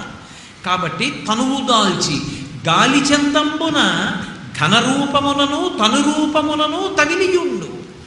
గాలి గురించి చెప్తూ వాల్మీకి మహర్షి ఒక మాట అంటారు, అశరీర శరీరేషు వాయు చరతిపాలయం అంటారు. వాయువుకి శరీరం ఉండదు. శరీరము లేని వాయువు అన్ని శరీరములలోకి పెడతాడు. ఇప్పుడు మన శరీరాలు ఉన్నాయి, వాయువుకి శరీరం లేదు కాబట్టి వాయువు శరీరాల్లోకి పెడతాడు. వాయువు శరీరంలోకి వెళ్ళి బయటికి వచ్చేటప్పుడు నియతి వేగంతో వెళ్ళి నియత వేగంతో వచ్చాడు అనుకోండి, సుఖం అని పిలుస్తారు. చాలామంది సుఖం అంటే ఏమిటంటే అంటారు. ఏసీ ఉంటే సుఖం కాదు. సుఖమన్న మాటకి ప్రధానమైన అర్థం ఏమిటంటే వాయువు శరీరములోనికి ఒకే వేగంతో వెళ్ళి ఒకే వేగంతో పైకి రావడం. ఇంటెన్సివ్ కేర్ యూనిట్లు అన్నీ ఏసీతో ఉంటాయి సాధారణంగా. కానీ అబ్బా చాలా సుఖంగా ఉందండి అంటాడా ఎవడైనా? అక్కడ ఎవడు అనడు.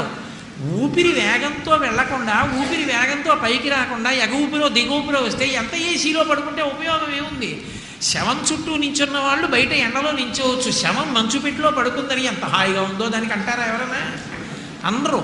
సుఖం అంటే ఊపిరి లోపలికి వెళ్ళి పైకి వచ్చుట. అది సరి అయిన వేగంతో వెళ్ళి సరి అయిన వేగంతో పైకి వస్తుంది అనుకోండి, అంతకన్నా సుఖం ఇంకోటి. ఏదున్నా ఏది లేకపోయినా పర్వాలేదు, హాయిగా ఉంటాడు. ఎన్నున్నా అది ఒక్కట్లేదు అనుకోండి, ఓహ ఆయాసం. ఏముంటే మాత్రం ఆయనకి సుఖం, ఎంత చికాగ్గా ఉంటుంది వాడికి. కాబట్టి ఆ వాయువు లోపలికెళ్ళి పైకి వస్తూ ఉంటాడు. ఎంత గొప్ప మాట వాడాడో చూడండి సుఖబ్రహ్మ. ఆయన అన్నాడు, గాలి చందంబున ఘనరూపములను తనురూపములను తవిలియుండు. గాలి లోపలికి వెళ్ళి పైకి ఎలా వస్తుందో అలా లోపలికి వెళ్ళి నిలబడి పైకి రావడం కనపడుతుంది ఎవరికన్నా? ఎవ్వరికీ కనపడదు, కానీ నిలబెడుతూ ఉంటాడు వాయువు.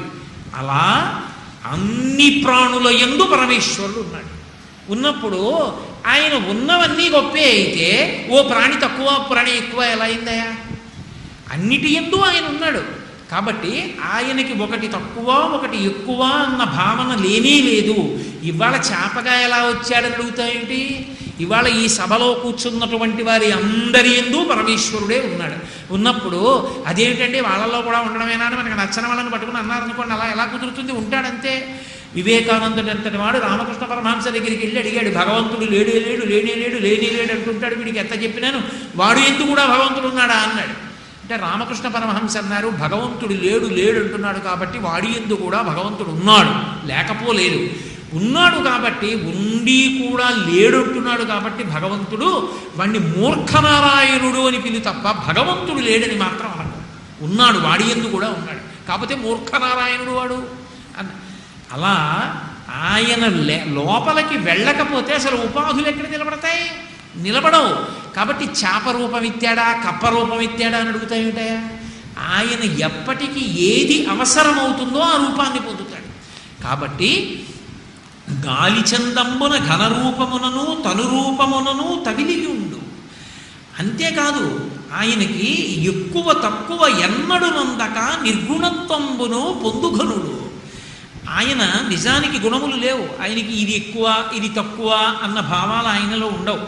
కానీ ఎప్పుడు ఏ రూపంలోకి వెడితే అవతల తనని నమ్ముకున్న భక్తుడికి ప్రయోజనం కలుగుతుందో ఆ భక్తుడి ప్రయోజనం కోసం ఆ రూపంలోకి వెడుతుంటాడు.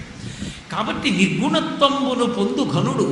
అటువంటి వాడికి గురుతయు కొరతయు గుణసంగతి వహించు. కాబట్టి మనుజేశ చోద్యమే మధ్యమగుట. ఆయనకి ఎక్కువ లేదు తక్కువ లేదు. అటువంటి వాడికి ఒక చేప రూపం పొందడం పెద్ద కష్టమేమిటయా? వినుము కల్పాంత వేళ తొల్లి ద్రవిళ దేశపురాజు సత్యవ్రతుండు నీరు త్రావుచు హరిగూర్చి భక్తితోడ తపము కావించ ఒక ఏటి తటమునందు. ఒకానొకప్పుడు సత్యవ్రతుడు అనేటటువంటి ద్రవిడ దేశపు రాజు ఒకతను శ్రీ మహావిష్ణువు యొక్క దర్శనాన్ని పొందాలి అని కోరుకున్నాడు. నేను విష్ణువు యొక్క దర్శనం పొందాలి అని తపించడం మొదలుపెట్టాడు. తపించడము అన్న మాటలో కొన్ని లక్షణాలు ఉంటాయి. శరీరమును గురించినటువంటి భ్రాంతి ఉడిగిపోతుంది. ఉడిగిపోయి శరీరాన్ని నిలబెట్టుకుంటారు. ఎందుకంటే తపస్సు చేయడానికి ఉపకరణం ఉండాలిగా. శరీరం ఉంటే కదా తపస్సు చేయడం. ఏది తీసుకుంటే శరీరం నిలబడుతుందో అదొక్కటే తీసుకుంటాడు. నీరు త్రావుచు హరిగూర్చి భక్తితోడా తపము కావించ ఒక ఏటి తటమునందు. ఒక ఏటి తటమునందు అంటే ఒడ్డున కూర్చుని కేవలం నీళ్లు మాత్రమే తాగుతూ శరీరాన్ని నిలబెట్టుకుని, అంటే ఇంకా శరీరంతో ఇంకో కోరికలు తీర్చుకుందామనేటటువంటి తాపత్రయం లేదు. ఇది ఎందుకు పనికి రావాలి? భగవంతుడి గురించి తపస్సుకి. అలా బతికుండడానికి దీనికి నీళ్లు చాలు. కాబట్టి కాసి నీళ్లు పోస్తుండేవాడు ఆ శరీరంలో. ఆ నీళ్లు తాగి తపస్సు చేస్తున్నాడు. చాలా కాలం తపస్సు చేశాడు. విష్ణువు దర్శనం అవలేదని ఆయన వదలలేదు. ఆయన తపస్సు చేస్తూనే ఉన్నాడు. కృతమాలిక అని ఒక నది. ఆ నది ఒడ్డుకి వెళ్ళి ప్రతిరోజు శ్రీ మహావిష్ణువుకి అర్ఘ్యం ఇస్తుండేవాడు, తర్పణ విడిచిపెడుతుండేవాడు. ఒకరోజు శ్రీ మహావిష్ణువుకి తర్పణ విడిచిపెడదామని నీళ్లు వదిలిపెడుతున్నాడు. నీళ్లు వదిలిపెట్టడం అంటే ఇంటి నుంచి తెచ్చుకోరు. నదిలో నిలబడి నదిలో నీళ్లే తీసి తర్పణ విడిచిపెడతారు. విష్ణువుకి వదిలిపెట్టాడు. వదిలిపెడుతున్నప్పుడు ఇలా దోసిలి పైకెత్తి నీరు శ్రీ మహావిష్ణువుకి సమర్పిస్తున్నానని చెప్పి నదిలో వదిలిపెట్టాడు. వదిలిపెట్టగానే అందులోంచి ఒక చిన్న చేప పిల్ల తన దోసిట్లోంచి నదిలో పడ్డం చూశాడు. అదేం పెద్ద విశేషమూ కాదు, ఆశ్చర్యమూ కాదు. నది అన్న తర్వాత ఎన్నో చేపలు తిరుగుతుంటాయి, చిన్ని చేపలు పెడుతుంటాయి. అది చిన్ని చేప పిల్ల నీళ్ళు ఇలా తీయడంలో చేతిలోకి వచ్చింది. ఇలా వదిలిపెట్టేశాడు. వదిలిపెడుతున్నప్పుడు చూశాడు అలా చేప పిల్లతో ఉన్న నీళ్ళు వదలరు. కాబట్టి గబుక్కునప్పుడు వదులుతూ చూశాడు. అరే చేప పిల్లతో ఉన్న నీళ్ళు వదిలేనే అనుకున్నాడు. ఆ చేప పిల్ల నీటిలో పడింది. ఇప్పుడు తను చేప పిల్లతో ఉన్న నీళ్లు తర్పణగా విడిచిపెట్టాలని సత్యవ్రతుడు బెంగ పెట్టుకోవడం వల్ల కారణం కాదు. చేప పిల్ల మాట్లాడింది నదిలోంచి. అది విచిత్రం. అది మనుష్య భాషలో మాట్లాడింది.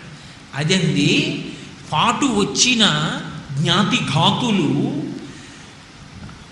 ఈ పాప జాతి జుషంబులు ఈ ఏటియందు ఇతర మీనజాతి పిల్లలను పట్టి వధింప ఏను ఈ దోసినిలోనికి వచ్చిన నన్ను రక్షింపక ఈ ఏటియందు విడిచిపెట్టితివి, ఇది నీకు పాడియే కృపలేక ఓ దయానిధి అని పిలిచింది. ఓ దయానిధి, ఓ దయగలిగినవాడా, నీళ్లు మాత్రమే తాగి తపస్సు చేస్తున్నావే, ఎంతో సత్వగుణంతో ఉన్నవాడివే, పాటు వచ్చిన జ్ఞాతి ఘాతులు అని పిలిచింది.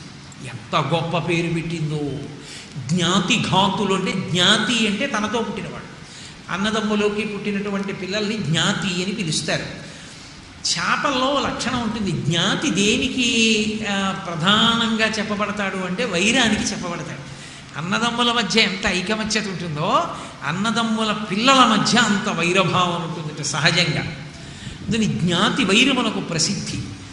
ఈ చేపలకు ఉండే లక్షణం ఏమిటంటే అవన్నీ నీటిలో పుట్టినవే, కానీ జ్ఞాతి వైరం ఎప్పుడూ ఒకదాన్నొకటి తినేద్దామని చూస్తాయి.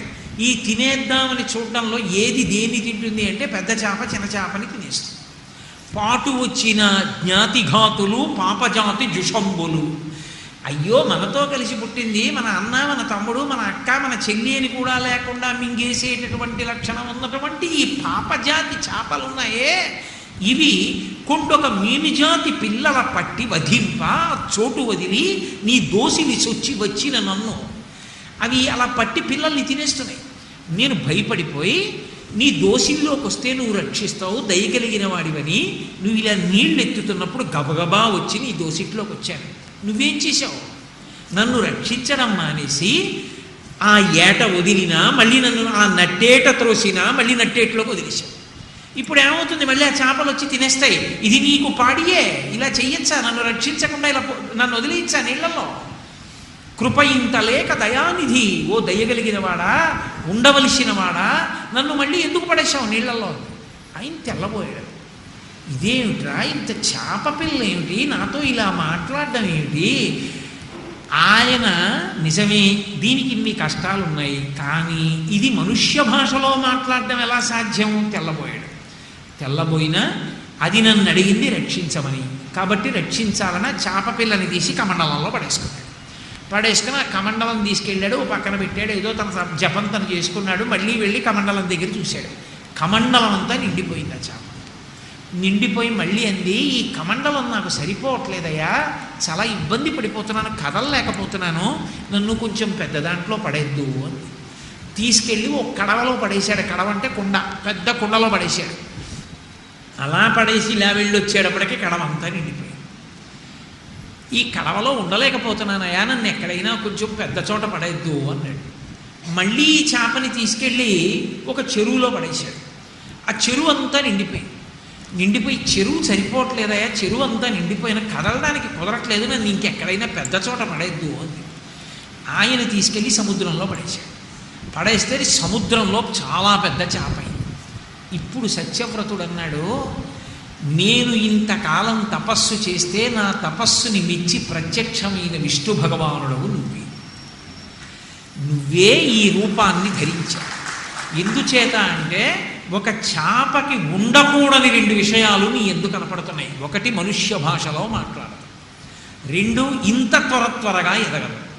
ఇంత త్వరగా ఎదుగుతూ మనుష్య భాషలో మాట్లాడుతూ నా చేత రక్షణ పొందుతున్నవాడిలా నటిస్తున్న లోకరక్షకుడవి నువ్వు. నన్ను అనుగ్రహించడానికి చేపలా వచ్చావు, కానీ నేను తపస్సు చేసింది విష్ణు స్వరూపాన్ని చూడాలని, నువ్వు వచ్చింది మత్స్య రూపంగా వచ్చావు. ఏమిటి తమాషా, ఇలా ఎందుకు వచ్చావు అని అడిగాడు. ఆయన అన్నాడు, ఏమీ లేదో ఈ సత్యవ్రత, బ్రహ్మగారికి ఒక పగటి కాలం పూర్తయిపోతోంది అన్నాడు.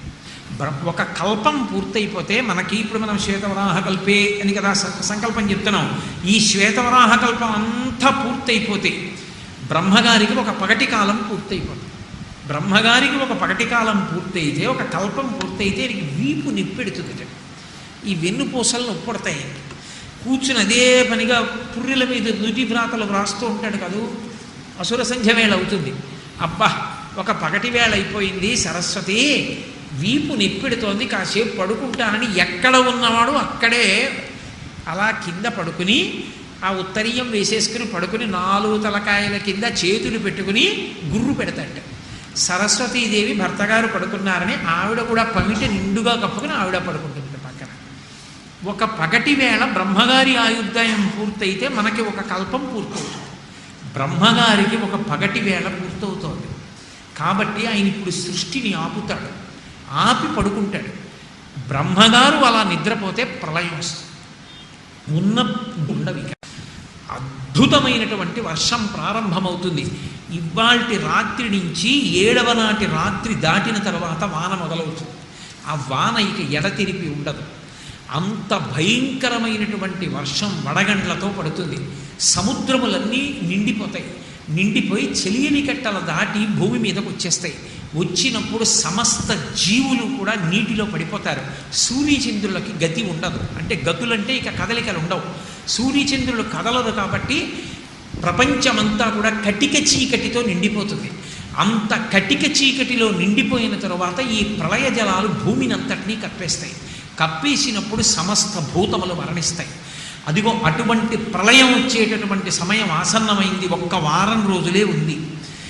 ఆ వారం రోజుల తరువాత ఎక్కడ ఈ సముద్రపు టొట్టున నీకు నేను కనపడ్డానో అక్కడికి నా ఆజ్ఞ చేత ఒక నావ వస్తుంది. ఆ నావలోకి నువ్వు ఎక్కినప్పుడు ఓషధుల మూటలు కొన్నిటిని పెట్టుకో, కొన్ని ధాన్యపు మూటలు పెట్టుకో. ఎక్కడెక్కడ ఉన్నా సప్తర్షులు వచ్చి ఈ ఓడ ఎక్కుతారు. బ్రహ్మాండమైనటువంటి సముద్ర ప్రవాహం వచ్చేస్తుంది. ఇప్పుడు కెరటాలు వస్తాయి. ఆ కెరటాలు వచ్చినప్పుడు తట్టుకోలేవు. అలాగే జాగ్రత్తగా కటిక చీకట్లో ఈ ఓడ ఎటు వెడుతోందో తెలియాలంటే ఒక్కటే ఆధారం, నీ ఓడలో కూర్చున్న సప్తర్షుల శరీరముల నుండి వింత వింత కాంతులు పైకొస్తాయి. ఆ కాంతిలో నీకు కనపడుతుంది ఆ చీకట్లో సముద్రం. నువ్వు అలా వెడుతున్నప్పుడు ఈ ఆటుపోట్లక ఓడ తట్టుకోదు, పడిపోవాలి. పడిపోకుండా నేను పక్కన ఉండి కాపాడతాను. అంత పెద్ద చేపనై ఆ వస్తున్న కెరటముల నుండి ఆ ఓడని కాపాడతాను. బాగా పెరిగిపోతుంది ప్రవాహం. అప్పుడు ఈ ఓడ దగ్గరికి ఒక పాము వస్తుంది. ఆ పాముని ఈ ఓడకి ఉన్నటువంటి ఒకవైపు స్తంభానికి కట్టి రెండవ వైపు తీసుకొచ్చి నా తోకకేసి కట్టు. ఈ ఓడ పడిపోకుండా నేను తీసుకెళ్ళి నిన్ను రక్షిస్తాను, రక్షించి ఏం చేస్తానో నువ్వు చూస్తూవాలి. కాబట్టి ఆ సమయానికి ఎలా కాపాడడానికి అవకాశం ఉంటుందో ఆ రూపాన్ని ధరించాడు. అందుకని మత్స్యావతారం వచ్చింది. ప్రళయకాలం ఎలా ఉంటుందో, ప్రళయకాలంలో ప్రయాణం చేసిన ఋషులు ఎలా ఉంటారో, ప్రళయకాలంలో అసలు ఎలా ఉంటుంది అన్నది చూసిన వాడు ఒకడు ఉండాలి, వాడి ద్వారా అందాలి. అందడానికి అంతటి మహాభక్తి తత్పరుడైనటువంటి ఆ సత్యవ్రతుడనేటటువంటి రాజు ద్వారా మత్స్యావతార వైభవాన్ని లోకానికి అందించడానికి మత్స్యమూర్తి అయి వచ్చాడు. వచ్చి ఆయన దర్భశయనం చేశాడు. దర్భల మీద పడుకున్నాడు 7 రాత్రులు. వర్షం మొదలైంది. సముద్రపు ఒడ్డుని నించున్నాడు. నావ వచ్చింది. సప్తర్షులతో ఓషధీ మూటలతో కలిసి ఎక్కాడు. శ్రీ మహావిష్ణువు చెప్పినట్టే బ్రహ్మాండమైనటువంటి ప్రవాహం, ఓహో ఒడుదుడుకులు, పెద్ద కెరటాలు వచ్చేస్తున్నాయి. ఎక్కడ నుంచి వచ్చాడో మహానుభావుడు పెద్ద మత్స్యమూర్తి అయి వచ్చాడు. అన్ని సముద్రాలు కలిసిపోయేగా, భూమండలం అంతా ఏకమైపోయింది, నీటికయ్యగా మారిపోయింది.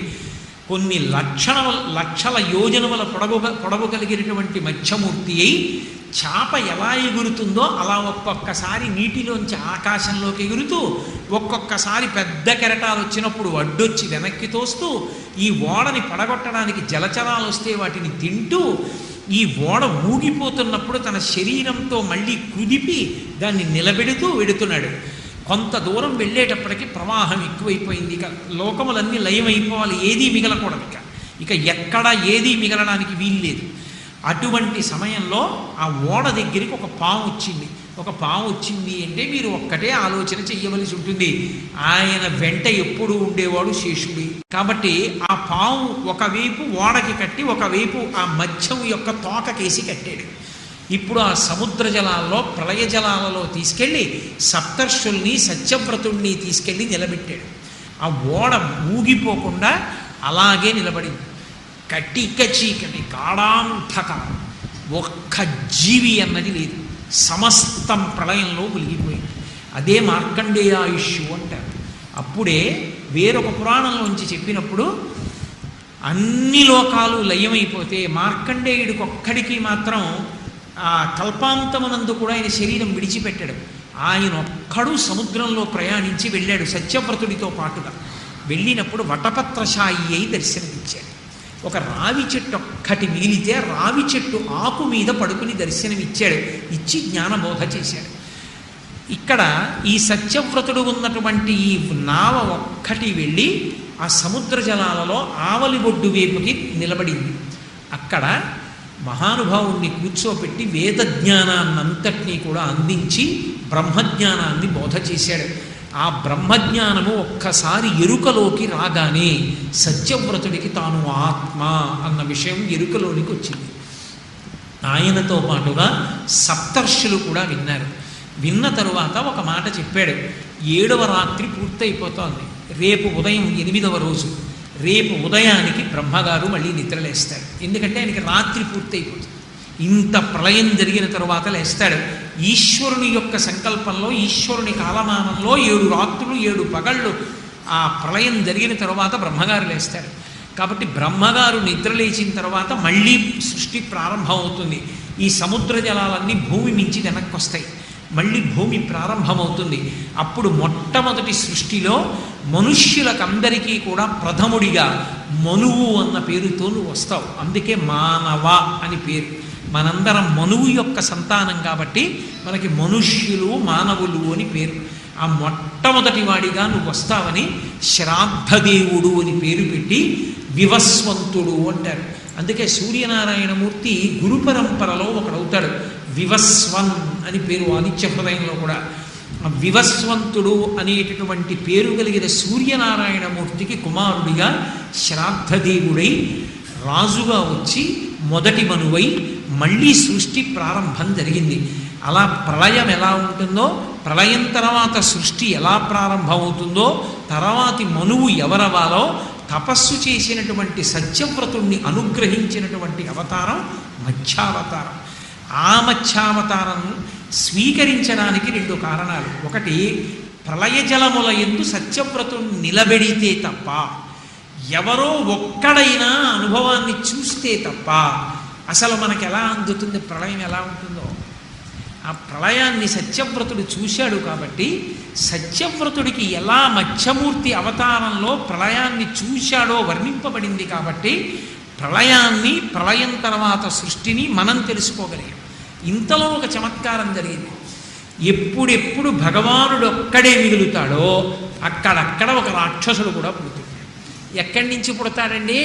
మరి ఇంతమంది వెళ్ళిపోయారు కదా, ఇంతమంది ప్రళయంలో వెళ్ళిపోతే మరి రాక్షసుడు మాత్రం ఎక్కడి నుంచి పుడతాడు ఈశ్వర కృప లేకుండా అంటారేమో. ఇదే సనాతన ధర్మం యొక్క గొప్పతనం. సనాతన ధర్మంలో పాడు చేయడానికి ఎవడో ఓడు, బాగు చేయడానికి భగవంతుడు, భగవంతుడిని నమ్ముకుంటే వాడు భయపడుతూ ఉండడం, వాడు భయపెడితే భగవంతుడి మీద భక్తి లేకపోవడం, ఇలాంటి అర్థం లేని మాటలు ఉండవు. భయపెట్టినా భగవానుడే, భయం తీర్చినా భగవానుడే. అది సనాతన ధర్మం యొక్క గొప్పతనం. ఎవరినైనా భయపెట్టాలనుకోండి భగవంతుడే భయపెడతాడు. భయకృత్ భయనాశన అని విష్ణు సహస్రంలో నామాలు ఉన్నాయా లేవా? భయకృత్ అంటే భయపెట్టువాడు అని, భయనాశన అంటే భయాన్ని పోగొట్టువాడు అని. అందుకే మీరు చూడండి రుద్రాధ్యాయంలో శివలింగానికి అభిషేకం చేస్తూ నమస్తే అస్తు ధన్వనే బాహుభ్యాముతే నమః అంటూ మొదలవుతుంది. ఈశ్వర మీ చేతులకో నమస్కారం, ఆ ధనస్సుకో నమస్కారం, పిల్లలను ఏదో తప్పు చేశాను తీసేయండి తీసేయండి తీసేయండి అంటారు, ఉభయతర నమస్కారం చేస్తారు. మనం తప్పులు ఎక్కువ చేసామనుకోండి ఆయన ఘోర రూపంతో కనపడతాడు, ఎరా అని ఇలా చూపిస్తాడు. అప్పుడు కష్టాలు వచ్చి పడిపోయి అనుకోండి అదే ఘోర రూపంతో ఇస్తాడు కష్టాన్ని. అప్పుడు వెళ్ళి వేడుకున్నాం అనుకోండి, నిజమే ఎన్ని పాపాలు చేశాను, ఇక జాగ్రత్తగా ఉంటాను, ఒళ్ళు దగ్గర పెట్టుకుంటాను, ఈశ్వరా నన్ను రక్షించండి అన్నాం అనుకోండి ఆయనే భయాన్ని పోగొడతాడు, ప్రసన్నుడు అవుతాడు. కాబట్టి ఇప్పుడు సృష్టి అంతా ప్రళయంలోకి వెళ్ళిపోతే మరి రాక్షసుడు అక్కడెక్కడి నుంచి పుట్టాడు? ఆ రాక్షసుడు కూడా ఈశ్వరుడిలోంచి వస్తాడు. ఈశ్వరుడు యొక్క ఏ అంగం నుంచి వస్తాడో తెలుసా? మలంలోంచి వస్తాడు. మలం ఎక్కడి నుంచి వస్తుంది? ఒక వస్తువు అంటూ ఉంటే దానిలోంచి మలం ఊరుతూనే ఉంటుంది. అసలు నేనంటూ ఉన్నాను అనుకోండి, నేను ఇప్పటిదాకా మీతో మాట్లాడి బయటికి వెళ్ళిపోయేటప్పటికీ నా చెవుల్లో కొంత గులిమి బయలుదేరుతుంది, నా శరీరం మీద కొంత చెమట బయలుదేరుతుంది. మలం అంటే శరీరంలో నుండి బయటికి విసర్జింపబడుతున్నవి. పరమేశ్వరుడు కూడా ఒక అవతార స్వీకారం చేసినప్పుడు ఆ శరీరము నుండి విసర్జింపబడుతున్న వాటిలోంచి పుడతారు. అందుకే మధుకైటభులు ఎక్కడి నుంచి పుట్టారు అంటే చెవి గులిమిలోంచి పుట్టారు అంటారు. ఈశ్వర శరీరము యొక్క మలములోంచి రాక్షసుడు ఉద్భవిస్తాడు. అలాగే ఆయన శరీరంలోంచి ఒకడు ఉద్భవించాడు, వాడి పేరు హయగ్రీవుడు. హయగ్రీవుడు అంటే విష్ణువు యొక్క అవతారం ఉంది, అది జ్ఞానావతారం. శివావతారాల్లో దక్షిణామూర్తి ఎటువంటిదో విష్ణువావతారాల్లో హయగ్రీవుడు అటువంటి వాడు. జ్ఞానానందమయం దేవం నిర్మల స్ఫటికాకృతిం ఆధారం సర్వ విద్యానాం హయగ్రీవం ఉపాస్మహే. కానీ ఈ హయగ్రీవుడు విష్ణువు యొక్క అవతారం కాదు, రాక్షసుడు. ఆయన పేరు హయగ్రీవుడే. ఆయన ఒక చమత్కారం చేశాడు. వాళ్ళకి ఎప్పుడు ఏం కోరిక ఉంటుంది అంటే వాళ్ళు సృష్టిలోనే ఉంటారు, భగవంతుని యొక్క అభిప్రాయాలు ఎలా ఉంటాయో దానికి పూర్తి భిన్నంగా వీళ్ళ అభిప్రాయాలు ఉంటాయి. భగవంతుని అభిప్రాయం ఏంటి? ప్రళయం అయిపోయింది, సృష్టి జరగాలి. సృష్టి జరగాలంటే బ్రహ్మగారు నిద్రలేస్తాడు. బ్రహ్మగారు నిద్రలేచి సృష్టి దేన్ని ఆధారం చేసుకుని మొదలు పెడతాడు? వేదాన్ని ఆధారం చేసి మొదలు పెడతాడు. ఆ వేదాలు ఎత్తుకుపోతే అదిగో అలాంటి ఆలోచనలే వస్తాయి వాళ్ళకి. అందుకని ఆయన ఏం చేశాడు? అలసి సొలసి నిదురనొందిన పరమేష్టి ముఖము నుండి వెడలే మొదలి శృతులు వానిని అపహరించే ఒక హయగ్రీవుడును దైత్య భటుడు ఇంటి దొంగ దొడరా పరుల వశమే. ఇట్లాంటి దొంగతనం చెయ్యాలి అంటే సామాన్యుడి వశం అవుతుందా? దానికి తగ్గ బలవంతుడే చెయ్యాలి. ఏదో వాళ్ళ ఇంట్లోకి వెళ్ళో సబ్బు ఎత్తుకు రావచ్చు, ఓ కాకి అయితే చెంచా ఎత్తుకుపోతుంది. ఏదో కొంచెం దొంగతనం వచ్చిన వాడైతే ఎవడ వెళ్ళనో గొలుసు ఎత్తుకుపోవచ్చు. ఇంకా పెద్ద దొంగ అయితే ఓడి ఇంట్లోంచి ఎత్తుకుపోవచ్చు. సత్యలోకంలోకి వెళ్ళి బ్రహ్మగారు నిద్రపోతున్నప్పుడు జారి కింద పడ్డ వేదాలు ఎత్తుకుపోవాలంటే వాడు ఎంత పెద్ద దొంగ అయి ఉండాలి. అంత పెద్ద దొంగతనం చెయ్యాలని బుద్ధి కలగడమే రాక్షసత్వం. అంటే ఒకడిది ఎత్తుకుపోతే వాడికే బాధ. కానీ ఏకంగా ఏదో నాకు స్నేహితుడు ఉండేవాడు, అతనికి పాపం తప్పకుండా మజ్జిగ తాగాలి. మజ్జిగ తాగకపోతే అతనికి వేడి చేసి చాలా బాధపడిపోయాడు. ఒక ధూర్త కొడుకు ఉండేవాడు అతనికి. తండ్రి మీద ఎప్పుడు కోపం వచ్చినా వాడు పెరుగంతా తాగేసేవాడు. ఇంట్లోకి వెళ్ళి వాడికి మజ్జిగ ఉండేది కాదు. మళ్ళీ వెళ్ళి ఆ పెరుగు తెచ్చుకుని క్యారేజీ కట్టుకుంటే కానీ ఆఫీస్కి వచ్చేవాడు కదా. ఏమన్నా ఆలస్యం అయిపోయారంటే మా అబ్బాయి పెరుగు తాగేసాడంటే నాకు కోపం వచ్చి అంటుండేవాడు. ఎక్కడి నుంచి పుట్టాడు వాడు? వాడికే పుట్టాడు కొడుగ్గా. పుట్టి వాడు తాగవలసిన పెరుగు వీడు తాగేసి తండ్రిని బాధ పెట్టినట్టు రాక్షసుడు అంటే అదిగో అలాగే చేస్తాడు. ఏ వేదాలుంటే సృష్టి జరుగుతాయో ఆ వేదాలు లేకుండా చెయ్యాలి. అందుకే అవతార స్వీకారానికి మొదటి మాట ఏం చెప్పాడు సుఖబ్రహ్మ? వేద విప్ర గో సుర సాధు ధర్మ అర్థములకు కావ తనువు దాల్చి అన్నాడు. అందుకు రూపం పొందుతాడు అన్నాడు. ఆయనకి తెలియదు ఎవడేం చేస్తాడో, ఆ పాటి జ్ఞానం లేనివాడు ఆ విష్ణువు. కాబట్టి ఈ హయగ్రీవుడు అనేటటువంటి రాక్షసుడు పాపం అలసి సొలసి నిదుర పొందిన పరమేష్టి ముఖము నుండి వెడలిన మొదలి శృతుల అపహరించే. ఆయన ఏదో పాపం ఆ వేదాలు పట్టుకుని ఆ సృష్టి చేసి చేసి చేసి చేసి వీపు నిప్పెట్టి కల్పాంతమనందు పడుకున్నాడు. ఆ పడుకోవడంలో బాగా నిద్రపోయాడేమో, చేతిలో ఉన్న వేదాలు జారి కింద పడిపోయాయి. ఆ కింద పడిపోయిన వేదాలు ఎత్తుకుపోతే ఏమవుతుంది? భగవంతుడు అయోమయానికి గురవాలి. అది వాడి సంతోషం. ఇప్పుడు సృష్టి ఆగిపోతుంది. సృష్టి ఆగిపోతే ఏమిటి సమయం అయింది ఇంకా సృష్టి జరగలేదు అని బ్రహ్మగారిని అడుగుతాడు. వేదాలు ఎక్కడో పోయాయండి, కనపట్టం లేదంటాడు. ఎక్కడో పోవడం ఏమిట్రా, నువ్వే కదా పట్టుకున్నావు అంటే, అవును రాత్రి నిద్రపోయాను కదా, నిద్రపోయినప్పుడు జారి ఇక్కడే కదా పడాలి, మరి కనపట్టం లేదు అంటాడు. అప్పుడు రాక్షసుడున్నాడు, ఎక్కడో ఎత్తుకుపోయాడు తెలుసుకోవాలన్నమాట. ఈ హయగ్రీవుడన్న రాక్షసుడికి ఉన్న గొప్పతనం ఏమిటంటే వాడికి ఒక ప్రత్యేకమైన శక్తి ఉంది.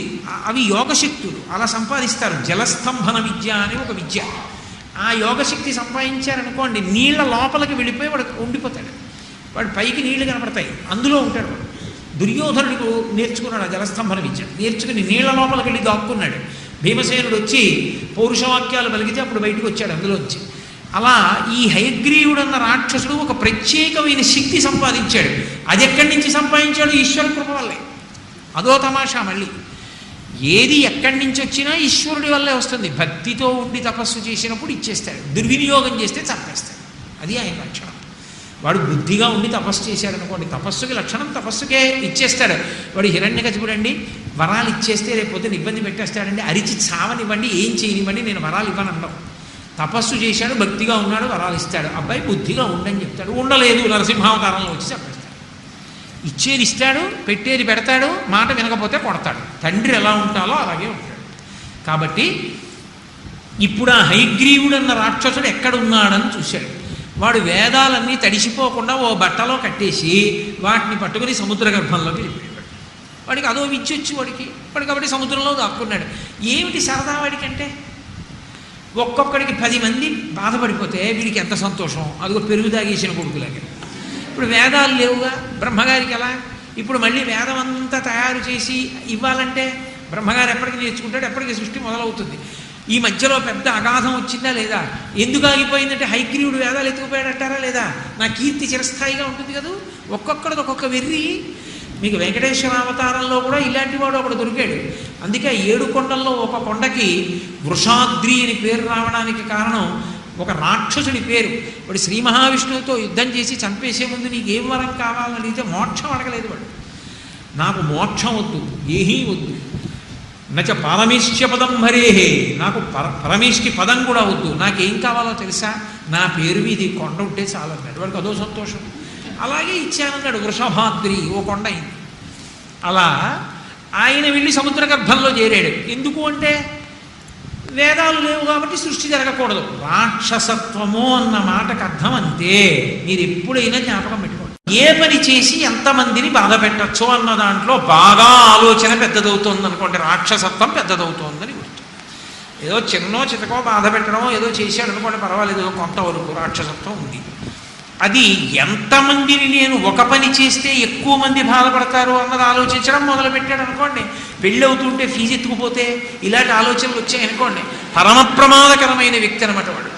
కాబట్టి ఇటువంటి పరిస్థితి ఉన్నవాళ్లే రాక్షసులు. కాబట్టి వాడు సముద్రపు అడుగును దాక్కున్నాడు. నన్ను పట్టుకుంటాడా అని ఆయనకో లక్షణం. అసలు ఎక్కడ దాక్కుంటే ఆయనకి దొరకకుండా ఉంటాడు. శ్రీకృష్ణార్జున యుద్ధంలో, శ్రీకృష్ణార్జున యుద్ధం నిజంగా జరిగిందా అంటే అదేమీ పౌరాణికం కాదు, ఒక కాల్పనికం. కాకపోతే చాలా అందంగా కల్పించారు కాబట్టి ఓ సంతోషదాయకంగా చదువుకోవడం. అందులో ఏడుస్తాడు గైడు. ఎక్కడికి వెళ్ళి దాక్కుంటాను, కృష్ణుడికి దొరకకుండా దాక్కుందాం అంటే నేను ఏదో స్వర్గలోకమునకేకి బ్రతకవచ్చునటన్న సుత్రాముడాతని సోదరుడు ఉండే, స్వర్గలోకంలో బతుకుదామంటే ఇంద్రుడు ఆయన సోదరుడే పట్టుకుంటాడు.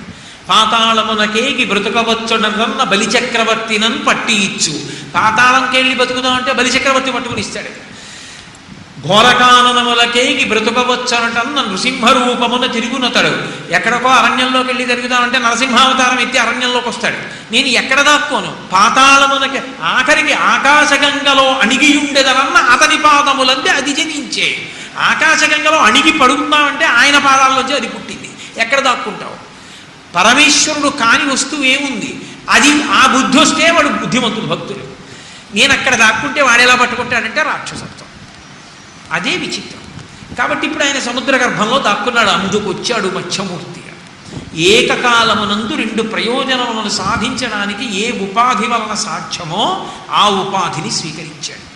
అందుకని పెద్ద మత్స్యమూర్తి అయి ఆ సముద్ర గర్భంలోకి వెళ్ళి ఆ హయగ్రీవుడనేటటువంటి రాక్షసుణ్ణి సంహరించి మళ్ళీ వేదములు తెచ్చి బ్రహ్మగారికి ఇచ్చాడు. ఇచ్చి సృష్టి చేయమన్నాడు. ఇప్పుడు మళ్ళీ వేదాలని ఆధారం చేసుకుని చతుర్ముఖ బ్రహ్మగారు పునఃసృష్టిని ప్రారంభం చేశాడు. ఆ పునఃసృష్టిని ప్రారంభం చేసినప్పుడు ఎవరికి తను బ్రహ్మజ్ఞానాన్ని బోధించాడో ఆయనే శ్రాద్ధదేవుడు అన్న పేరుతో మళ్ళీ వివస్వంతుడికి పుట్టేటట్టుగా చేసి ఆయనని మొదటి మనువు చేశాడు. అంటే మనుష్యులందరికీ మొట్టమొదటి మనుష్యుణ్ణి చేశాడు.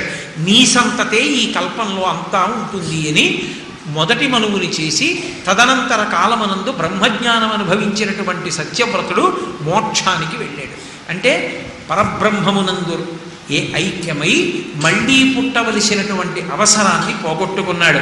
కాబట్టి శ్రీ మహావిష్ణువు తీసుకున్నటువంటి దశావతారములలో మొదటి అవతారంగా మత్స్యావతారము కీర్తింపబడింది అన్నారు శుకాచార్యుల వారు. అంటూ ఒక మాట చెప్పారు. ఈ మత్స్యమూర్తి కథ వినడానికి చిన్నదిగా కనిపించవచ్చు. ఇందులో ఉన్న తాత్పర్యం ఏమిటి? ఎందుకు అటువంటి రూపం తీసుకుంటాడు? దానికి ఎప్పుడెప్పుడు అవతారం తీసుకుంటాడు? అవతార ప్రయోజనం ఏమిటి? ఇన్ని విషయాలు చదివినా విన్నా తెలుసుకున్నా తెలుసుకోకపోయినా ఇవన్నీ వింటే ఏ భక్తి కలుగుతుందో అటువంటి భక్తి కలగాలి అని అనుకుంటే హరి జలచరావతారము పొందిన కథ పరవిడి ప్రతిదినము పఠించు నరునకున్ పరమపదంబును కలుగును. ప్రతిరోజు కూడా ఒక్కసారి మత్స్యమూర్తి యొక్క కథని ఎవరు చదువుకుంటారో వాళ్ళకి పరమ భక్తి ఏర్పడి ఆ భక్తి చేత ఏదో ఒకనాడు శ్రీ మహావిష్ణువు అనుగ్రహించి పరమపదాన్ని పొందేటటువంటి అదృష్టాన్ని కల్పిస్తారు.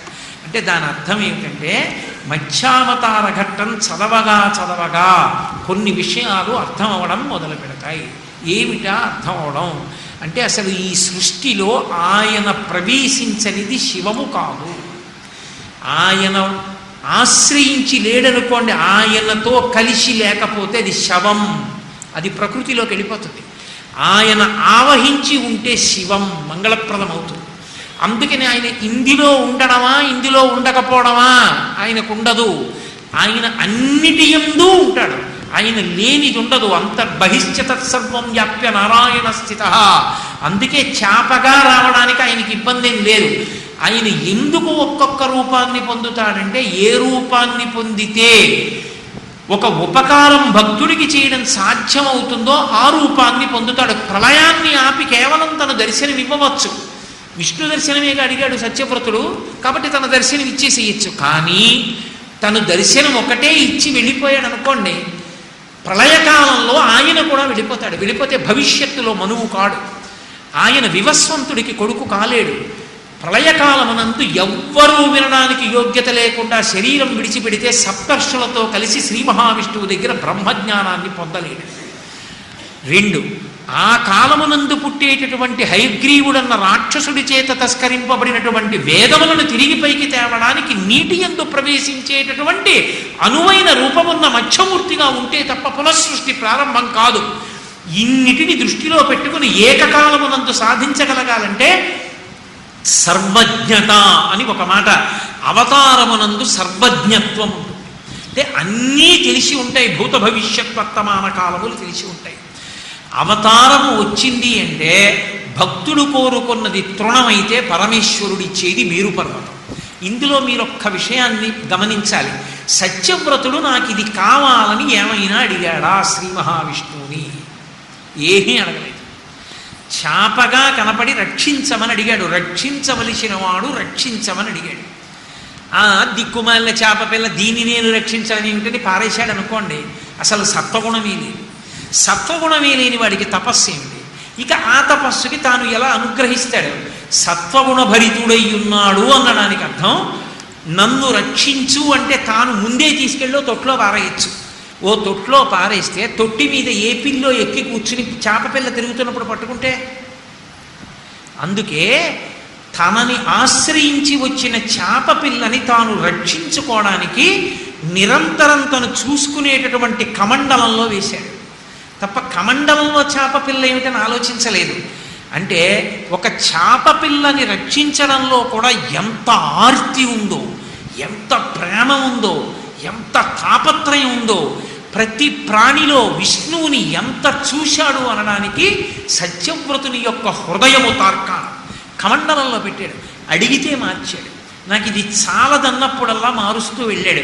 ఇలా ఒక చేప అంటుందా ఆయన ఆలోచించలేదు.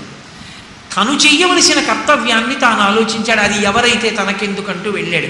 సముద్రమే పట్టనప్పుడు ఇక తాను మార్చలేనని తెలుసుకున్నాడు. ఇప్పుడు తాను మార్చి రక్షించవలసిన వాడు కాడు, లోకములను రక్షించవలసిన వాడు నటన చేస్తున్నాడని తెలుసుకున్నాడు. ఇప్పుడు నేను విష్ణువుగా రమ్మంటే నువ్వు చేపగా వచ్చావేమని అడగలేదు, చేపనే చూసి కీర్తించాడు. అంటే అంతటా విష్ణు దర్శనం అవడం ఇప్పుడు ప్రారంభమైంది. ఇప్పుడు విష్ణువు కనపడ్డాడు అంతటా. విష్ణువు అంటే వ్యాపకత్వం ఉన్నవాడు. విశ్వం విష్ణువు. అసలు నిజానికి విష్ణు సహస్రనామ స్తోత్రంలో 2 నామాలు, మిగిలిన 998 2 నామాలకి వ్యాఖ్యానాలు. విశ్వం విష్ణువు కాబట్టి ఈ విశ్వము విష్ణువు, అంతటా విష్ణువు దర్శనమయ్యాడు. ఇప్పుడేమన్నాడు? ప్రళయం వచ్చేస్తోంది, బ్రహ్మజ్ఞానాన్ని బోధ చెయ్యాలి. ప్రళయం అంటే ఏమిటో తెలిసినవాడు ఎవరూ లేడు. ప్రళయం వరకే తెలుసు సమస్త జీవులకు. ఈ ప్రళయం అంటే ఏమిటో తెలియడానికి నువ్వే కారణం కావాలి. అంటే ఈ లోకం ఎందుకు ప్రళయ జలధిలో మునిగిపోతుందో, మునిగిపోయిన తరువాత కూడా వెళ్ళిపోయిన జీవులందరి యొక్క పునరుత్పత్తి మళ్ళీ ఎవరెవరు ఏ కర్మలు చేశారో తెలుసుకోగలిగిన దక్షత ఉన్నవాడిగా బ్రహ్మగారు ఎలా ఉంటారో, ఆ బ్రహ్మగారికి కూడా సృష్టికి వేదమే ఎందుకు ప్రమాణమవుతుందో వేద ప్రామాణ్యము యొక్క గొప్పతనాన్ని చూపించాలి. ఆ వేదములను తేవడానికి మళ్ళీ తాను మధ్యమూర్తిగానే వెళ్ళి హయగ్రీవ సంహారం చెయ్యాలి. సత్యవ్రతుడు నోరు తెరిచి అడిగినది ఏదైనా ఉందా? పరమేశ్వర దర్శనమైతే ఈయనే మధ్యమూర్తి అని గ్రహించాడు. నాకు మోక్షం ఇయ్యని కానీ, నాకు ప్రళయంలో కూడా బ్రతికుండేటట్టు చెయ్యని కానీ సత్యవ్రతుడు ఏమీ అడగలేదు. ఆయనే చెప్పాడు, 7 రాత్రుల తర్వాత 8వ రోజున ప్రళయం వస్తోంది, నువ్వే ఔషధీ మూటలు సిద్ధం చేసుకో, సప్తర్షులు వస్తారు, నావ నిక్కు అన్నాడు. అంటే భగవంతుని మనం కోరకుండా ఉండగలగాలి. కానీ పరమభక్తితో నీ కార్యాన్ని నీ కర్తవ్యాన్ని నువ్వు చేసుకుంటూ వెళ్ళిపోతే ప్రళయంలో సమస్త 3 లోకములు మునిగిపోయే. భాగవతంలో ప్రళయంలో 3 లోకములు మునిగిపోయినా బతికిపోయిన వాడు సత్యవ్రతుడు ఒక్కడే, సప్తర్షులు కాకుండా. బ్రతికించడం కాదు, వినడానికి ఎవ్వరూ లేనప్పుడు విష్ణువు గురువై కూర్చొని బ్రహ్మజ్ఞానాన్ని ఇచ్చింది ఒక్క సత్యవ్రతుడికి.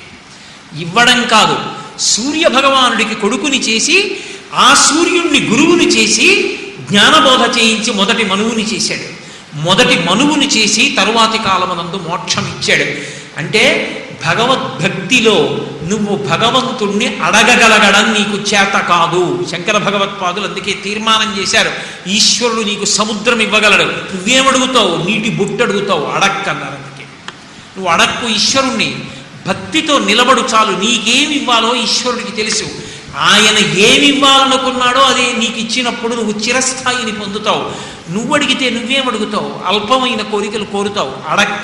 అడగకుండా భక్తితో ఉండడం నేర్చుకో. ఏ స్థాయిని సత్యవ్రతుడు పొందాడో నువ్వు ఆ స్థాయిని పొందుతావు. ఇన్ని రహస్యములను ఉటంకించింది కాబట్టే ఈ మధ్యావతార ఘట్టాన్ని ప్రతిరోజు ఎవరు చదువుకుంటున్నారో, ఎవరు ఆ సత్యవ్రతుణ్ణి తలుచుకుంటున్నారో వాళ్ళందరికీ కూడా పరమపదాన్ని ఇస్తాడయా.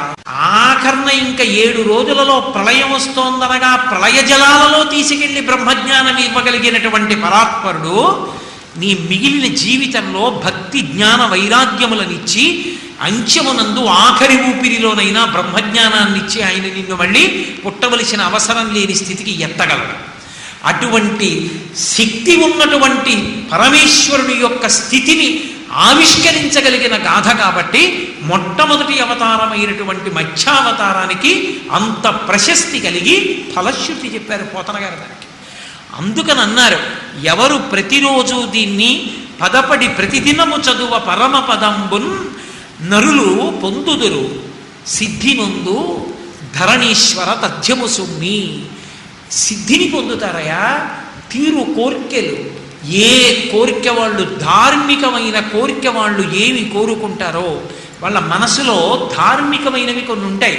అవి పైకి కోరికగా వ్యక్తం కాకపోవచ్చు. నేను పెళ్లి చేసుకున్నాను అనుకోండి, దేనికి పెళ్లి చేసుకుంటాను? ధర్మ ప్రజాపత్యర్థం, నా వంశం కొనసాగాలి తంతువుగా, కాబట్టి నాకు ఓ కొడుకు పుట్టాలని పెళ్లి చేసుకున్నాను, ధర్మం.